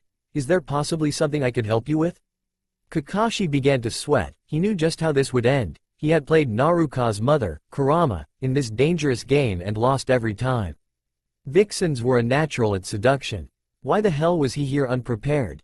Naruheim, you look just like your mother. Naruto smiled slightly, thank you. She then bit the right side of her lower lip. I've heard so much about you from father. She looked Kakashi in his lone eye. Do you mind? I mean, could I please see your other eye? She tapped his forehead protector with her nail, holding in her squeal. This was so exciting. Kakashi smiled nervously. This is quite unexpected, but I guess I could humor you, princess. Kakashi raised his headband and saw the expression on her beautiful face. She seemed to have mixed emotions. Is there something wrong? Kakashi mentally smacked himself. Why the hell was he feeling so self-conscious all of a sudden? Like her opinion mattered? Oh yeah, he was losing. I already knew it was the Sharingan, but my mother said that the Sharingan wielders are the Uchiha. I know how you got it, from Obito, but father said that he was a very nice person. Not your run-of-the-mill, prissy pants Uchiha. I don't know if I should just trust my instincts or kill them all now and get it all over with. Kakashi smiled a creepy eye smile, his Sharingan eye not moving. Well, though it is rare, there are some Uchiha who aren't asses. Naruto got back into her playish ways. Oh, so you would know. The Uchiha were alive and as thriving as ever. He and the Hokage were looking into them. There was something not right. 8 years ago there was a rumor of a co-op, but it never panned out, so the massacre was called to a halt by the Hokage. Ever since that night they have been like mice to a hawk. The Hokage watching their every move. Well, you'll just have to meet one and decide for yourself. Kakashi then saw in advance what Naruto was going to do thanks to his Sharingan and blushed slightly. Naruto slowly raised her hand to Kakashi's face and traced his lips through his mask ending at the tip of his chin. She pulled her hand back and smiled. I should be going, Kakashi-kun. But, before I go, my father said to stop being so late. She winked and watched him lower his hayate. She kissed his cheek, turning to run through the trees, Tarlok and Bulin in tow. Kakashi let out a held breath. Damn, she is quite the woman. Kami forbid the ones who fall prey to her. Kakashi then giggled to himself. He wanted to be one of those ones. Naruto and her loyal subjects came upon an uprooted tree. She heard yelling and screaming coming not too far from there. She looked to Tarlok. Stay. She turned to the commotion and jumped a few trees before coming onto the most unusual sight. There was a boy with long brown hair in a white kimono, not unusual. There was a pretty girl with buns and a Chinese-styled shirt and pants, again, not unusual. There was a man in a green spandex jumpsuit with orange leg warmers, a bowl-shaped haircut with bushy eyebrows and a large nose. That was weird. What was the weirdest was the boy next to him, possibly 16. With the same exact style of dress except he had the largest eyes she has ever seen, almost comical. They made him look owlish. It made him look absolutely Adoria ble. Naruto listened to their loud conversation. Lee, your flames of youth burn brightly. Neji, 10-10, join in the merriment, the sensei yelled. His other male charge just stared disinterested at him. The female smiled slightly and gave a weak, woohoo. Naruto looked at the pained expression on the sensei's face and the adorable clone. She then thought of something her father told her and smiled. She jumped from the trees and yelled. The will of fire burns brightly in the new generation. She swayed her hips and strutted her stuff looking irresistibly adorable. The first to react was Lee, running to her at breakneck speed. Fair maiden. Your beauty is like the sun, bright and glorious. Your words are like the deer, quick and graceful. And your delicate hands have stolen my heart. Everyone expected this human to smack Lee, who had the woman in his arms, held inches from the ground. They did not expect this. Oh, I am flattered and greatly accept your words. You too are like the sun. But you are like the lion, eager to jump on its prey. She then playfully tapped his nose.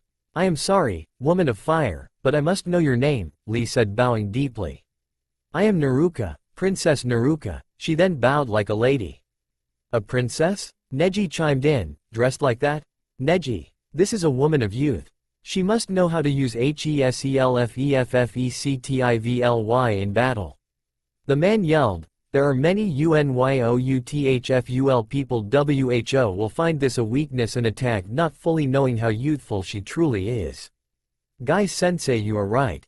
She is most youthful. Neji just scoffed. What's wrong, Hyuga? Naruka said, tracing her finger over his headband. Haven't you seen a pretty woman before?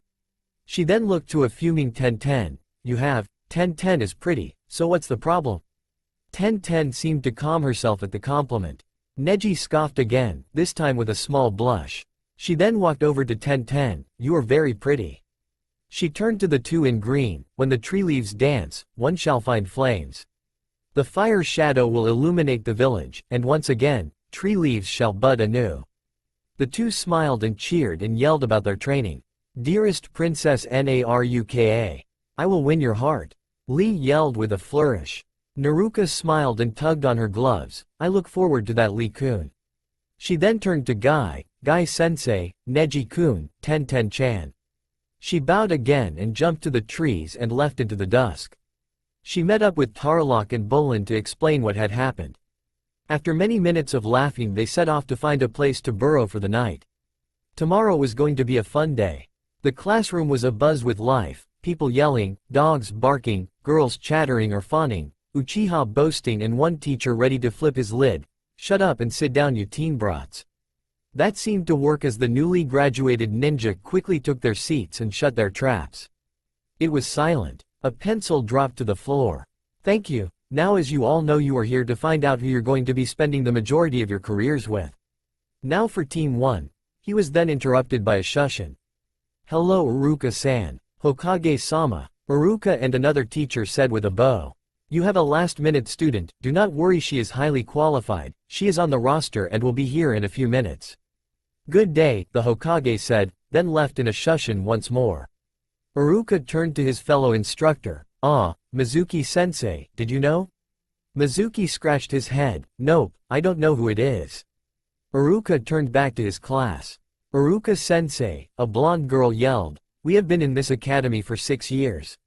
Why does this girl get special treatment? Well, if the Hokage says that she is to graduate, why question? He must have full confidence in her abilities. Uruka answered. Then I think she must have paid the Hokage a lot of money, because if she could have just graduated, then the Uchiha, especially Sasuke-kun, could have graduated their first year. I think she's a prissy who won't last 10 minutes on her first mission. A girl with long pink hair announced to the class. Is that so? Everyone in the classroom looked to the back door and saw a nearly naked woman standing there. This isn't the kind of welcome I thought I would get. There was silence. They then saw a man step inside with her, his face mostly covered. She deserves full respect. She is a princess after all.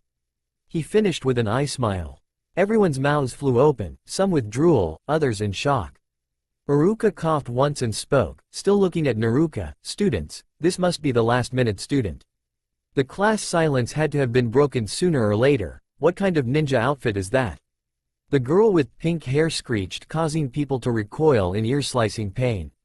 Oh, this? Naruka asked. My mother said it was too inappropriate to run around the elemental nations in a bikini.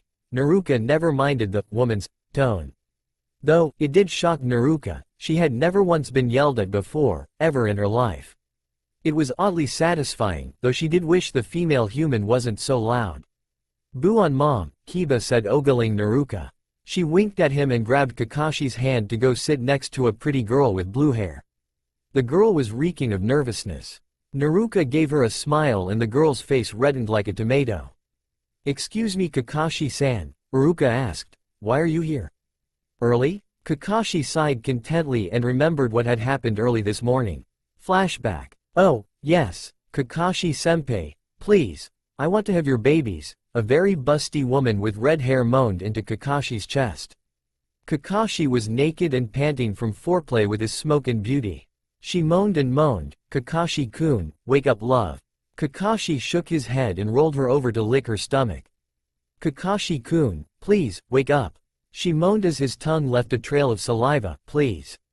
He then felt himself being dragged out of bed but he wasn't moving. His vision started to blur before he jolted awake. He was very wet. Hot water was hitting his face. He felt the smooth surface of the tub. He tried to get up but something was holding him down. He felt around and felt flesh at his sides.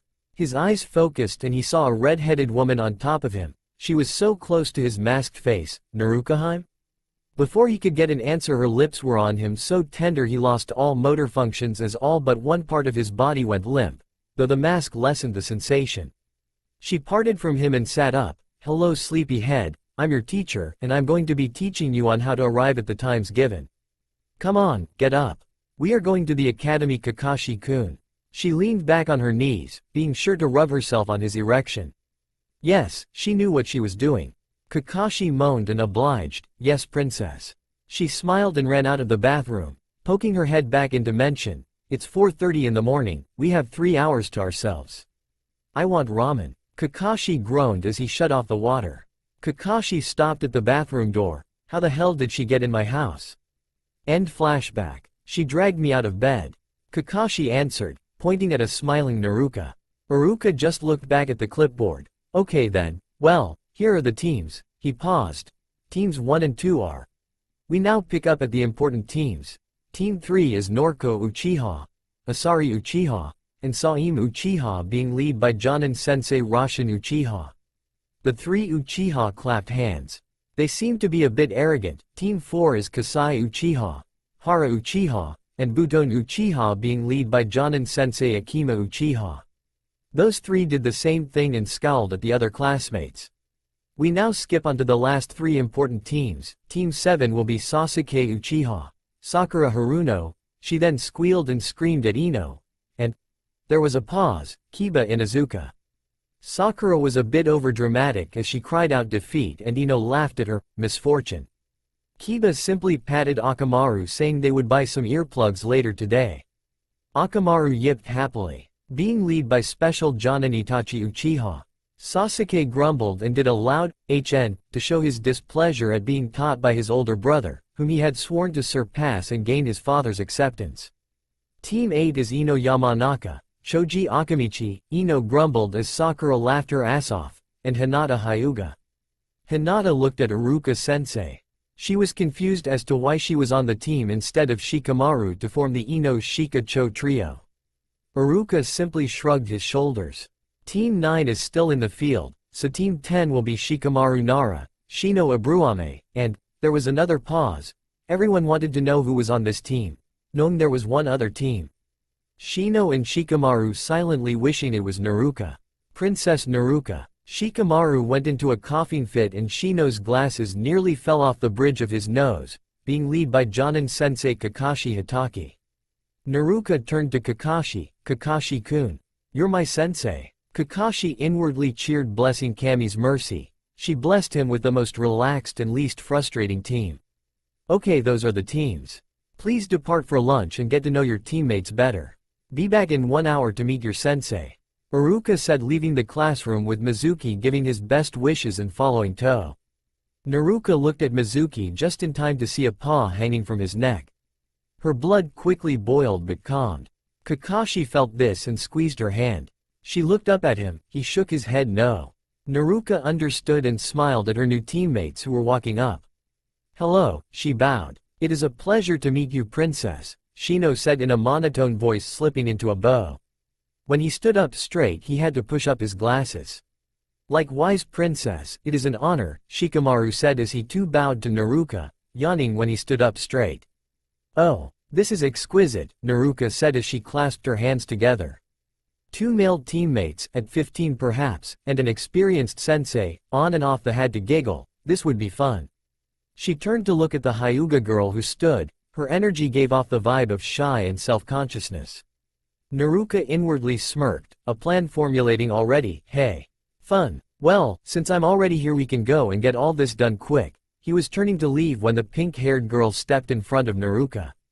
Oh no, a confrontation. And with Naruka too. Kakashi prayed that she wasn't like her mother, willing to kill first and ask questions later. I know exactly what you are up to, Sakura said, poking Naruka in her full chest. Shino sighed and Shikamaru smacked his face. You are too damn troublesome, woman. Sakura simply brushed off his comment with a glare. What is it that I am up to? Naruka asked with a finger to her lip. She really didn't know, but if it irritated this girl she would pretend to know whatever she was rambling on about. You came in here dressed like that to steal my Sasuke-kun away from me. Oh, really? But, I must say there are some flaws in your logic, Naruka pointed out. This caught her new teammate's attention. A logical woman? Thought Shino. She could be the least troubling woman. She uses logic, thought Shikamaru. Naruka played with her hair and looked back at the pinkhead. For starters, if he was yours and faithful, then you shouldn't be worried about someone stealing him from you. This must mean either you're self-conscious about yourself or he isn't really yours, or possibly both. A crowd was gathering and Sakura's anger was gathering with it. Second, I don't need to steal him. I can have any man, and I'd rather not have an Uchiha anyways. This caused the Uchiha in the room to turn red, all thinking along the lines of how dare she. Kiba just cheered her on. Third, I didn't and wouldn't dress like this for an Uchiha. I did it because if I could run around naked I would. She smiled at the faces ranging from anger to shock. Naked? Who would want to do that? Why not now? Mom is not here, Kiba yelled, making Naruka giggle.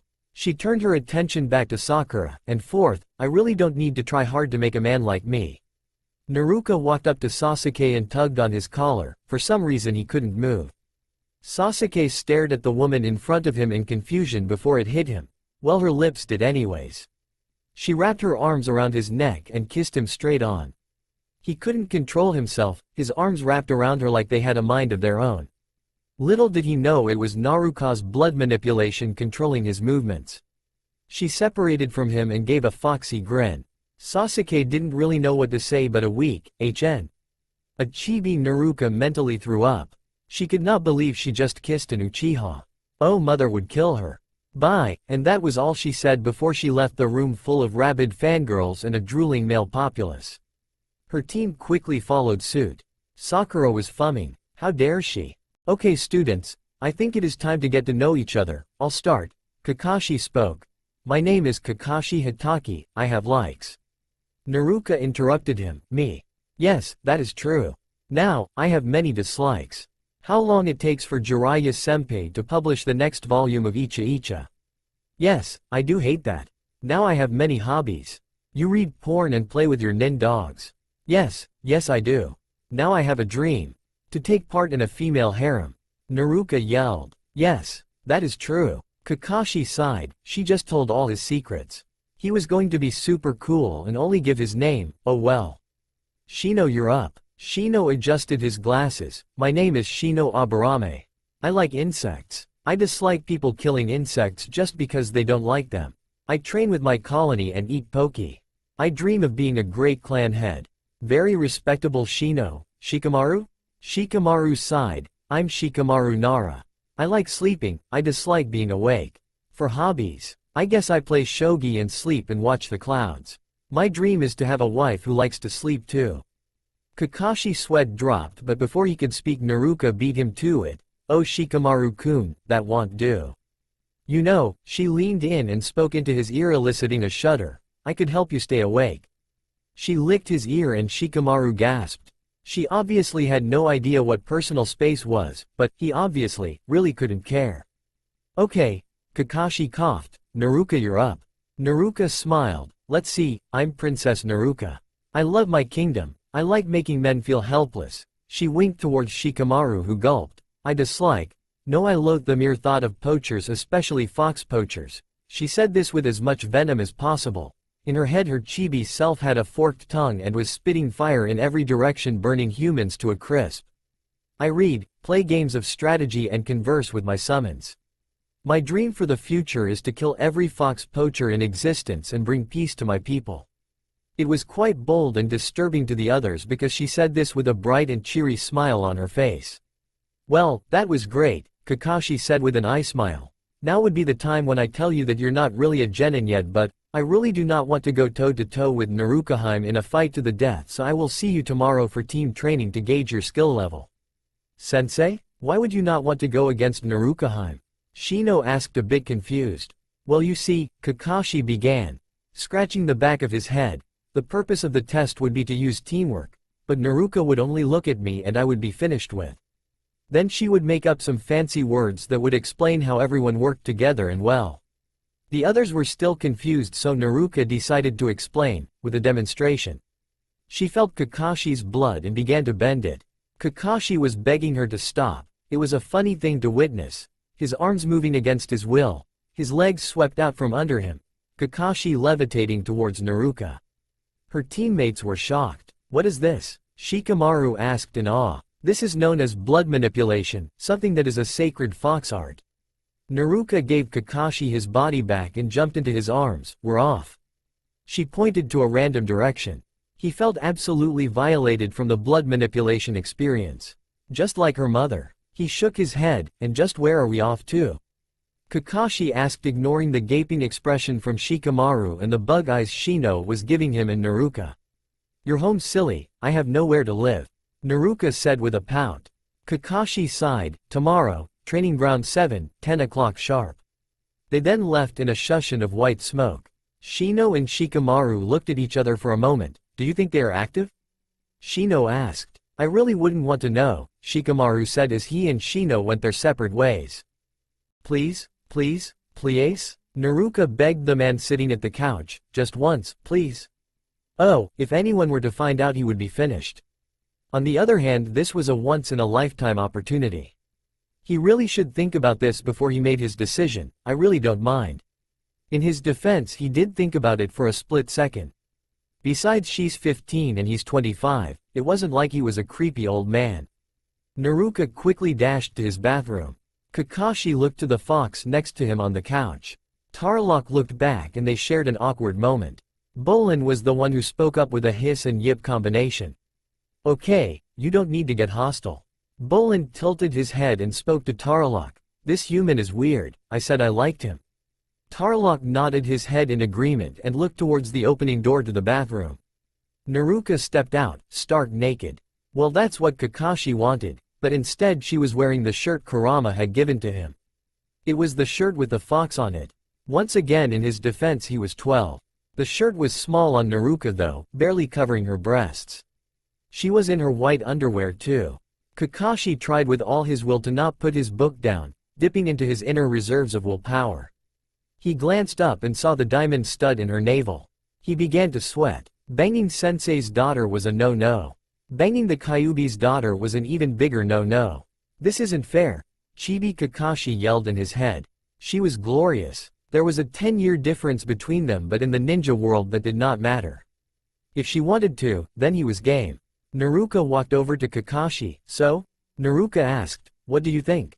Kakashi was sweating even more. Classy. Naruto pouted, you didn't even look at me. She took the book from Kakashi and placed it on the nightstand parallel to the couch. She straddled his waist and could tell he was blushing. Kakashi-kun? Oh, Naruto-hime, you are a bit too much to resist. You are like forbidden fruit, one bite and I'm dead. Kakashi said, stretching his arms out wide on the couch, really trying not to touch her. He knew if he touched her once, he wouldn't be able to stop. Naruto pouted again, biting her lower lip, furrowing her eyebrows. Kakashi-kun? I'm too much everything, aren't I? Kakashi had to wait a moment to figure out what she was asking. You are. It's as if you walked out of one of Jiraiya Senpai's novels. You are definitely the perfect woman.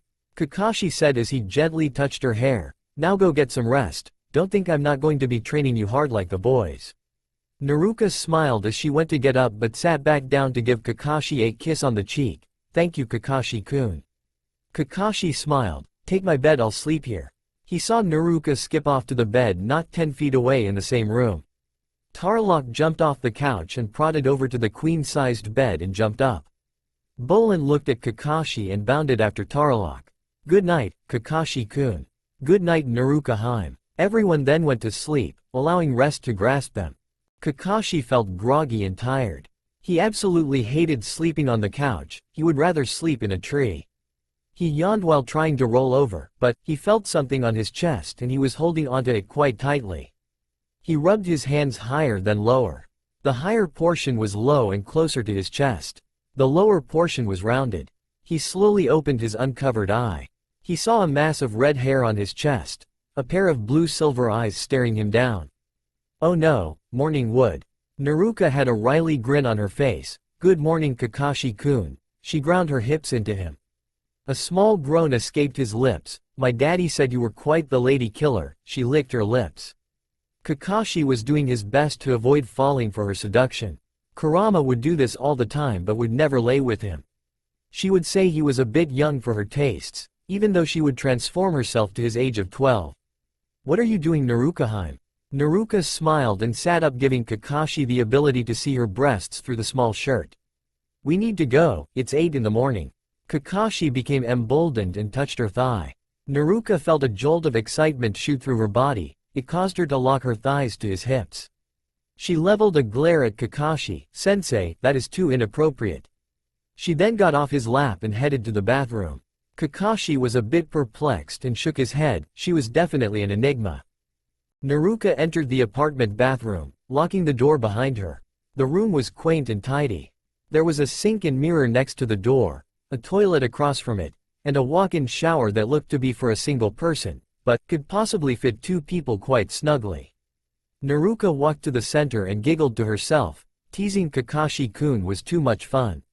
She raised her right hand and applied chakra to her glove. A large scroll poofed out. She then applied chakra to the scroll and unraveled it slightly, and a smaller scroll appeared out of it. She flicked her wrist and the paper wrapped around her. Smoke erupted around her, and when the smoke cleared there stood a 3-folding bamboo wall used for changing. Covering these walls were many outfits. She smirked and grabbed her gold silk wrap. It draped over her right shoulder a few inches. The wrap ended at the upper thigh, showing off her black, shiny underwear when she bent over to grab her golden heels. There were red rubies lining the 6-inch heels straps resembling her tiara. She then placed the dream catcher delicately around her neck. She leaned into the mirror to get a better look at herself. She was gifted the power of beauty from Inari-sama. She saw not a single flaw, she was completely symmetrical. She looked at her red hair and grabbed her brush from the changing walls and began to brush. She decided that she was to braid her hair. It was elaborate and very large. Think Rapunzel from Tangled, when the kids in the city market braid her hair. There were then 2 thick strands that framed her face. She smirked in the mirror and turned to seal everything up. Today's going to be fun. Kakashi was walking alongside Naruka, watching the looks of villagers. He glanced towards a man who was tending to a sign in front of his shop. His mouth had drool hanging from his lower lip. Kakashi looked to an older woman and saw jealousy. A small girl had stars in her eyes while the younger boys were blushing. The village had heard from Ino that this woman was a princess and was quite exotic. He looked to a smiling Naruka. She was completely comfortable with this. Kakashi sighed as they made their way to the training grounds. He hoped that Tarlok and Bolin wouldn't eat his furniture while they were away for the day. Okay, now that we are all here we can begin, Kakashi said as he began to explain. I want to see your skills, one-on-one with me. Everyone shook their heads in the affirmative. Okay then, Shikamaru, you're up.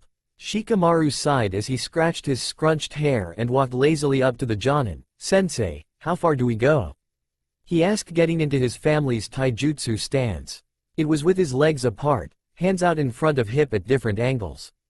Until I say to stop, Kakashi answered as he simply stood in the middle of the training grounds, disinterested on the outside, yet completely observant on the inside.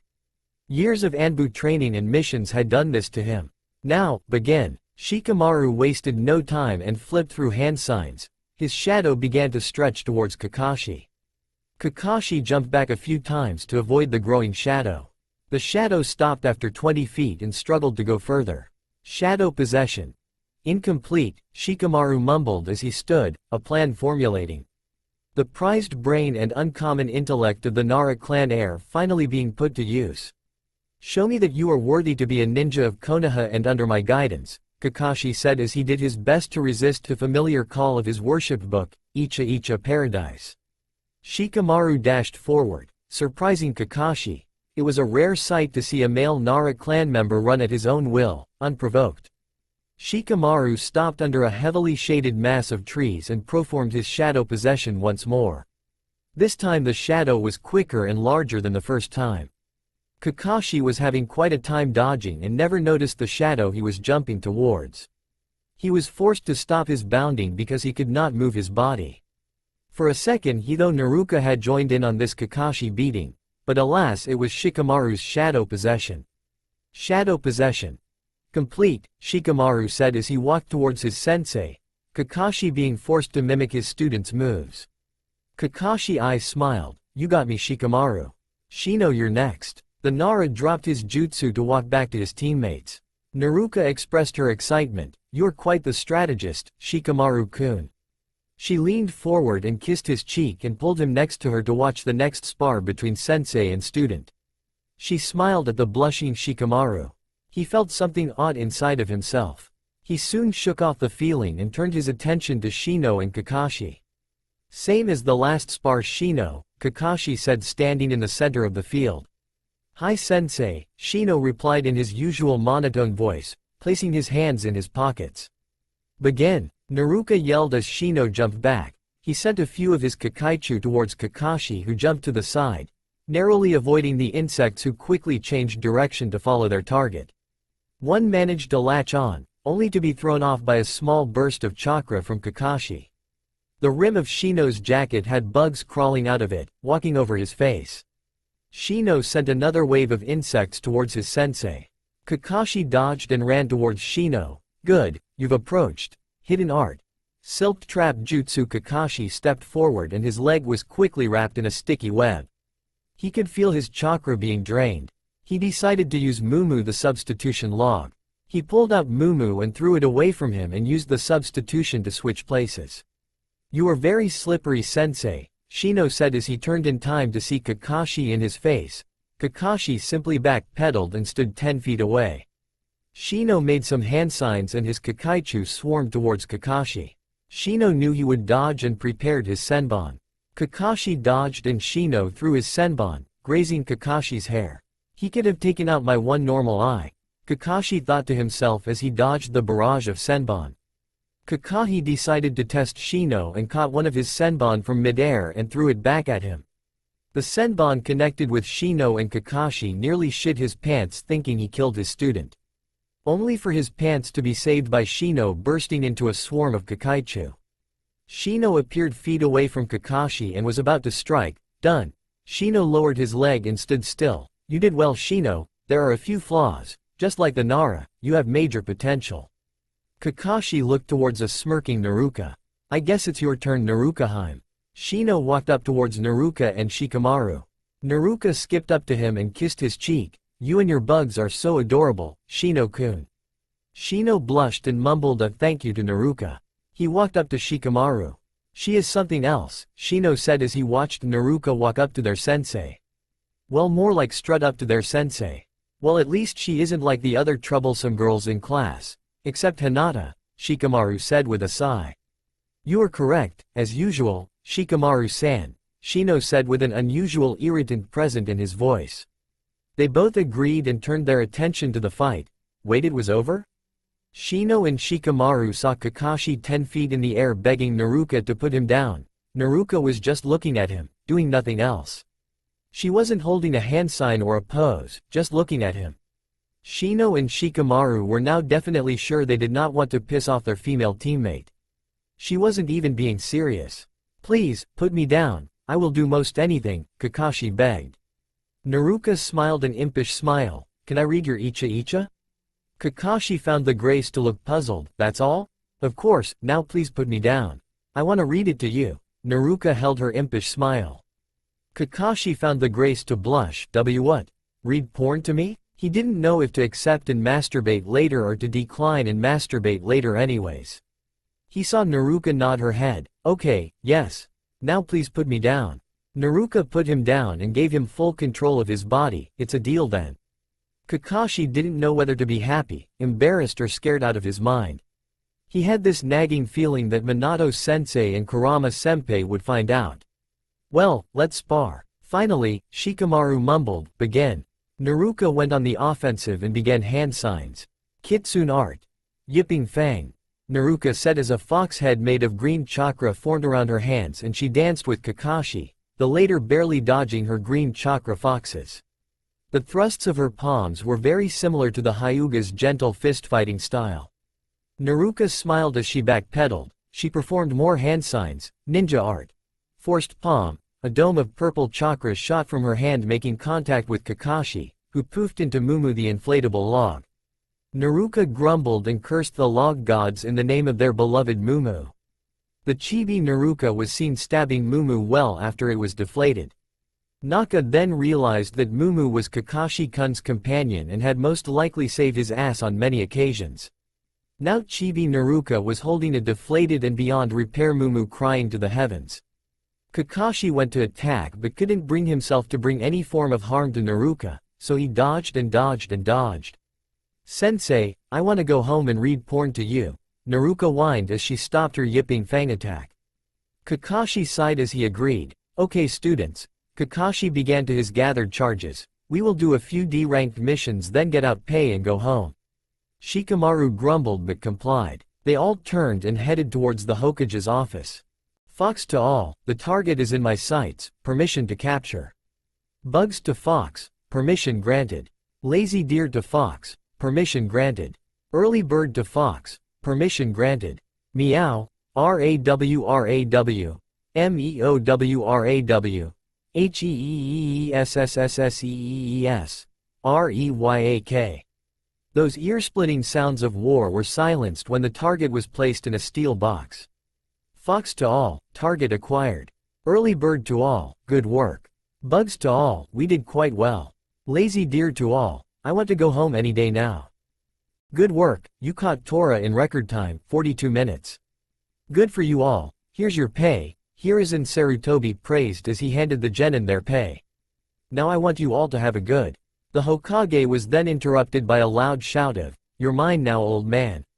Konohamaru, Sarutobi mumbled under his breath as a little boy of about 9 burst through the door. He had dark brown hair and a really long scarf on.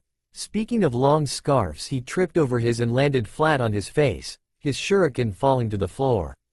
Everyone's sweat dropped at this display of coordination, except Naruka. She giggled. Konohamaru shot up and yelled at the giggling princess, "Hey you! You set that trap, didn't you?" It was more of a shouted statement than a startled question. "Who, me?" Naruka asked. "Giggle, I didn't set a trap, you silly little boy, you tripped over your scarf." Konohamaru grumbled and was about to retort when there was a loud yell from the hallway, "Honorable grandson." Ebisu, Konohamaru grumbled as he gave the man a literal cold shoulder, as if it were an attack. "Honorable grandson, we need to finish our training, only I know the shortcut to being Hokage. If you don't listen you won't learn and you will never be Hokage before you are 18. Naruka raised her eyebrow. "Is that so? Well, Ebisu-san, I must inform you that there is no shortcut to becoming the leader of a village. The Hokage isn't only a powerful opponent through sheer strength but is also mature and one with his decisions. Pray tell me, Konohamaru, could you actually sit here at your grandfather's desk and conquer paperwork all day every day?" Konohamaru had stars in his eyes. "Miss Lady Boss, please be my teacher." Naruka looked at Konohamaru for a good while before answering, "I don't know. I'll think about it." Konohamaru liked this lady. She didn't call him honorable grandson and didn't give him what he wanted because he asked nicely. "And what would you know about anything wet-eared genin?" Ebisu asked as he narrowed his eyes. "Oh, I don't know, maybe because I'm a princess to a kingdom," Naruka said in a la-di-da tone. Ebisu scowled. "Oh really?" "Yes, really," everyone, including the Hokage, said in a flat tone. "Here," Naruka said as she made a hand sign. 2 more of her appeared making the males drool a bit. "Yummy." She waltzed up to Ebisu. "Sir, you are quite a naughty man." She wiggled her index finger. She giggled as blood seeped out of the man's nose. "Yes," Konohamaru liked her. "We've done 23 D-ranked missions. When will we be done, Kakashi-kun?" Naruka pouted in her gold silk wrap, her braided hair bouncing behind her. She latched onto Shikamaru's arm, purring in delight, rubbing her head on his shoulder, then looking towards Kakashi, pouting once more. "It's Sensei, Naruka Heim." Kakashi said, holding open the door of the Hokage's tower. Naruka humphed and grabbed Shino's hand. Shino looked horrified as one of his Kakaichu began teeting its way across his hand and onto Naruka's. Inside Shino's head, Chibi Shino was blue and starting to freeze into a block of ice from horror. "Relax, Shino-kun," Naruka said, letting go of her teammate's hand and her other's arm.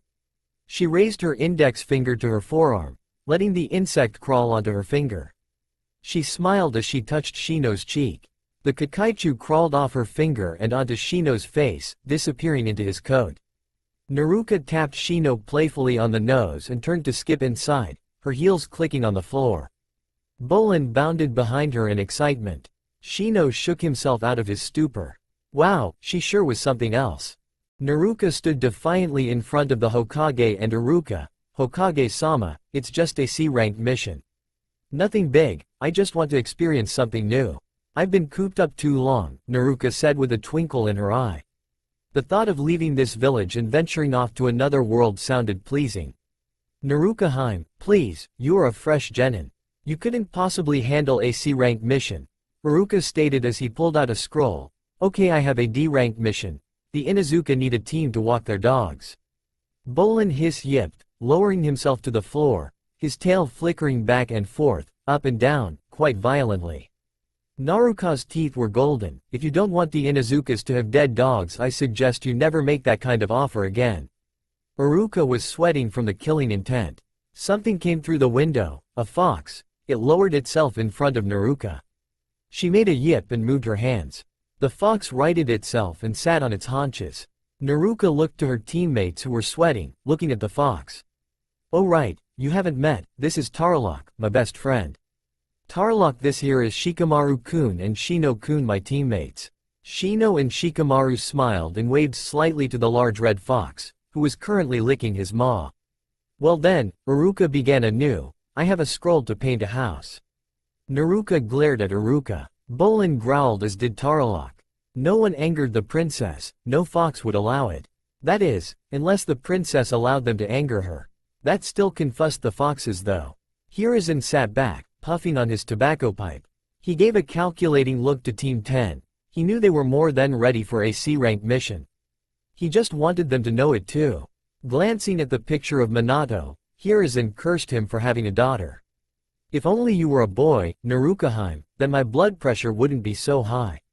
"Maybe." Naruka turned to Kakashi. "Kakashi-sensei, you know we are ready, please, tell them."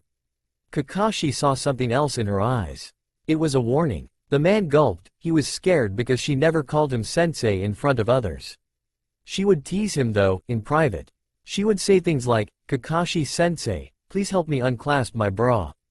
Kakashi looked to Iruka. "Please, a C rank. I know my team can handle it." Iruka made to argue, but the Hokage was too quick. "Okay then, I do have a fairly simple C rank. You must escort Tazuna-san, a master bridge builder, to wave and help him complete his bridge."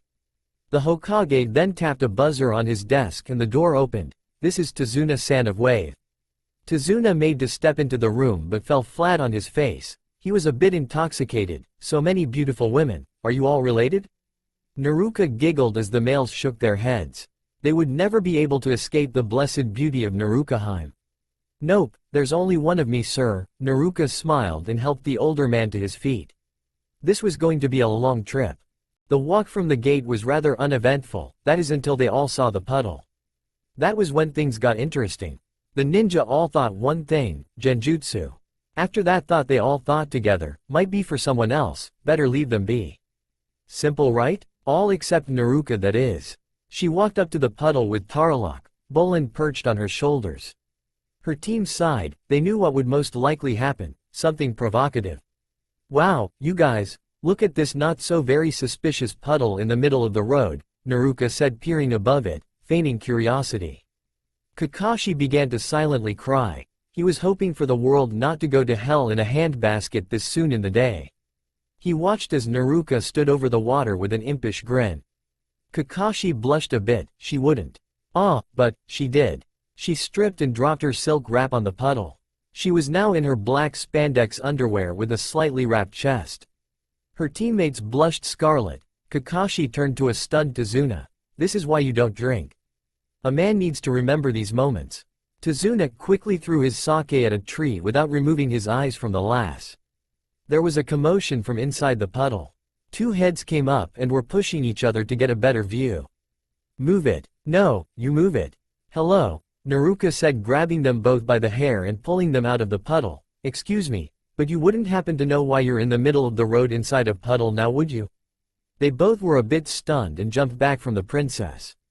They looked menacing, but Naruto simply giggled. I guess not. I'm Mizu, and that's Gozu. Together we are the demon brothers of the mist.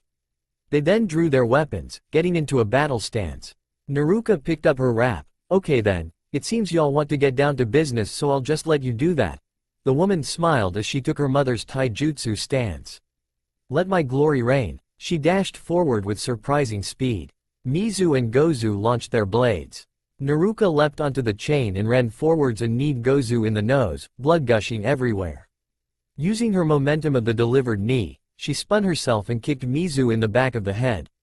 He slid forward, leaving a trailed impression in the dirt as he was slammed into a tree. Gozu dashed forward with kunai swords in hand, slashing at the princess and missing each time. Naruto giggled as she danced with the chunin. Holding out her foot, he tripped and she punched him in the solar plexus. The impact was so devastating, time seemed to stop as his eyes popped from his head. He exhaled and time resumed as blood shot out his mouth and he flew into a tree, out cold. Mizu was on his feet and dashing towards her, intent of putting her down for the count. The audience was on the edge of their seats as Naruto spun on the balls of her feet, planting the side of her 6-inch heel into the side of the missing nin's head. He flew into a tree, uprooting it, knocking him out like his brother. The Konoha men felt obsolete at the moment. She just creamed these two chunins without batting an eyelash. That was fun, Naruto said as she skipped over to her teammates and client. No need to worry, Tazuna-san, you're safe with us. She then gave him a critical eye, but, you lied to me. Tazuna began to sweat. Yes I did. Please, my people are suffering. I didn't have the money to pay for a higher mission ranking, please help my people. He felt so ashamed and dirty as he looked at the dusted ground. This woman could kill him right now for his lie, or worst, she could refuse to help Wave. It'll be okay because I'll pay for your mission fee. She smiled at the shocked man. Are you sure, Naruto-heim? Kakashi asked. He lied to us, Naruto-heim. Shikamaru retouched. Why should we help him? He has not proven he is trustworthy, Naruto-heim. Shino asked logically while pushing up his sunglasses, the sun reflecting, making him look even more like a badass. Naruto gave a friendly smile, because, what kind of princess would let innocent people suffer? Especially when I have the power to stop it. She then held a hand over her mouth and turned to both her foxy ninkin, think of the poor children. Both foxes covered their noses with their paws in regret, thinking of the poor children. Bless your soul, Tazuna said with tears of joy. Thank you, Naruto curtsied. Now could you please tell us about your situation? I know you all skipped this part. I do it too. Please don't or you will miss something, smiley face. Closing parenthesis. It's all about this man Gato, he is a major business tycoon. He runs his business out from our small town. He has drained our home of everything. He enforces taxes with hired thugs and mercenaries. When he doesn't get his taxes from you, well, the first time they beat you. If there is a second time, he beats your wife. If there's ever a third, he has his thugs beat your children. Tazuna was a bit choked up. There was so much pain in his eyes as he told the rest of his tale about his stepson's sacrifice, to how Gato killed Tazuna's wife in cold blood. Naruto cried the whole time, begging Inari-sama for the strength to help these people. This man's story was awful. She could not let this happen for any longer. No worries, sir, we'll help you and your nation. Kakashi stood. Her mind is made up, so, if she goes, I go. Shikamaru stood next. This is going to be a lot of work, Sai, but if she's on board then I am too. Everyone looked to Shino, who was already standing. Yes, I too will accompany my team until the very end. The sun reflected off his glasses again. This time it was even cooler because he was looking towards the sky. Naruto squealed. You are so adorable, Shino-kun. Everyone sighed and followed the princess. It was high noon when they had finally crossed the lake. Tarlok had to walk on the water alongside the boat because it was becoming too crowded. He didn't mind, the cool water beneath his pads was refreshing. The group docked and walked onto the shore. Naruka had a sudden whiff of something very delicious. "Rabbit," she whispered, "rabbit." She yelled as Tarlok pounced into a bush. When he rose there was a bloody rabbit in his mouth. Its white fur stained red. "Gross," Shikamaru said watching Tarlok give his kill to Naruka. "I agree," that was all Shino had to say as he placed his hands in his jacket pockets. His bugs were antsy, meaning trouble was coming in and fast. "Down," Kakashi yelled. Naruka grabbed Bulin and held onto him as everyone ducked under the massive blade that flew above them and into the tree. Naruka looked up and saw the thing ever, yummy. She said as she stood provocatively, "You sure look like an interesting guy." She ran her finger across his blade, drawing blood. Her wound healed instantly. The man looked at this girl like she had lost her mind. "I tried to kill you and you flirt with me?" Naruka giggled in a way. "Really? I hadn't noticed. So, what's a drink of water like yourself doing out here?" Zabuza grinned under his mask. "Come closer, hun, and find out," he flirted back. The other men took a battle stance. "Zabuza Momochi," Kakashi said, a glare in his one eye, demon of the bloody mist. "So you all have heard of me?" "Wait, no, Sharingan Kakashi." "No way, you have a team." He laughed and jumped back, taking his sword with him. "I know, it's hard to believe." Peeved. "So, hand over the old man so that puke tyrant will give me a paycheck and we can part ways." You work for Gato. You're an oppressor. And worse, you're a child beater." Naruka fumed. "What? Oppressor? Child beater? What the fuck are you talking about? I'm just here to kill the bridge builder, collect my pay then move on." Naruka growled, "You're sick." Zabuza was confused. "What are you talking about?" "I'm surviving." "Naruka Haim, I'll take care of this," Kakashi said. "Protect Tazuna." Zabuza raised his imaginary eyebrow. "Haim? Huh? She's a princess? That's right, child beater. I'm Princess Naruka bitch and you will not leave here without learning a lesson." Zabuza chuckled. "You're all hot and bothered." He snickered then yelled out, "I don't beat children." Naruka turned a shoulder to him. "Likely story, Zabuza-kun." Now Zabuza was confused. "Which one is it? Are you angry or not?" Zabuza then thought of what he just said. "Why'd I even care?" He shook his head incredulously and looked back to Kakashi, and the battle began. "Wow, that was quick, Kakashi-kun," Naruka snickered from the sidelines. "Shut up, Naruka Haim," Kakashi grumbled from inside the water prison. "What are you going to do now?" "You're trapped." Zabuza summoned 3 water clones. "I think I'll knock out the 2 boys and kill the old man." He then looked at Naruka. "She looks to be a wild one." Naruka had the nerve to blush. "Zabuza-kun. You devil." She giggled, "But you know I can't let you do that, right?" Zabuza shook his head. "Would you change your mind if I did?" Naruka put a finger to her chin. "Nope, I don't think so." Zabuza sighed. "Well then, shall we?" Naruka grinned. She liked fighting. Zabuza's 3 clones ran towards the genin who were in a triangle formation around Tazuna. Tarlok crouched down and inhaled deeply while Naruka put her fingers in the lion seal and yelled, "Kitsune art. Expel." Out of Tarlok's mouth came a highly concentrated mass of chakra that took on a sphere. Bulin ran and jumped off from Tarlok's shoulders and smashed the red sphere with his hind legs, making it fly into one of the water clones. The clone flew back and turned into water. Zabuza looked on at the scene. "Your princess sure doesn't fit the stereotype as helpless," Zabuza said as he glanced down at Kakashi. "What kind of princess is she?" Kakashi eyes smiled. "Oh, just a ninja princess." Zabuza just looked back at the trio and smirked. "Well, that's good to know." A Zabuza clone managed to sidestep another wave of Kukaichu from Shino. Due to Shino's excellent long-range battle techniques, he could stand guard over Tazuna. Shikamaru had the same strategy, but he just stood there feeling a bit out of place. Shino sighed and withdrew his insects. There was no point to fighting. Naruka was wiping the floor with this missing nin's bushins. Shikamaru and Shino exchanged glances. "Maybe in the future we can fight," Shino stated. Shikamaru hung his head low at the implications of, in the future. Naruka ran forward and dodged the water clone and jumped to the left, stepped on his sword and kneed him in the chin. The clone fell to the ground as water. She used her momentum to kick the Mizu Bushin as the face with her heel as it and the sword fell as water to the ground. Naruka smirked as she ran towards another Mizu Bushin. The clone pre-formed a downward slash. Naruka dodged to the right then to the left. She grabbed the sword by the hole at the end and yanked the blade from the hands of Zabuza's clone. She smashed the hilt of the blade into the clone's chest and watched in satisfaction as it fell as water, taking the sword with it. Naruka turned to the original and shouted, "Oi, Zabuza-kun. I wanna fight you, child beater." Zabuza's tick mark appeared above his head. "You damn Gakiheim." Before he could create more water clones, he watched in fascination as Naruto unsealed a sword from her hand. It was beautiful. The blade was ancient and deadly. It shone with a glint of danger. It was nearly 4 foot from tip to tip. Look at the story pic, smiley face. Zabuza was epically distracted and was rewarded with a kick to the chest. This released the drowning Kakashi from the water prison. "Hey, snap out of it," Naruka yelled to Zabuza as she landed in front of Kakashi.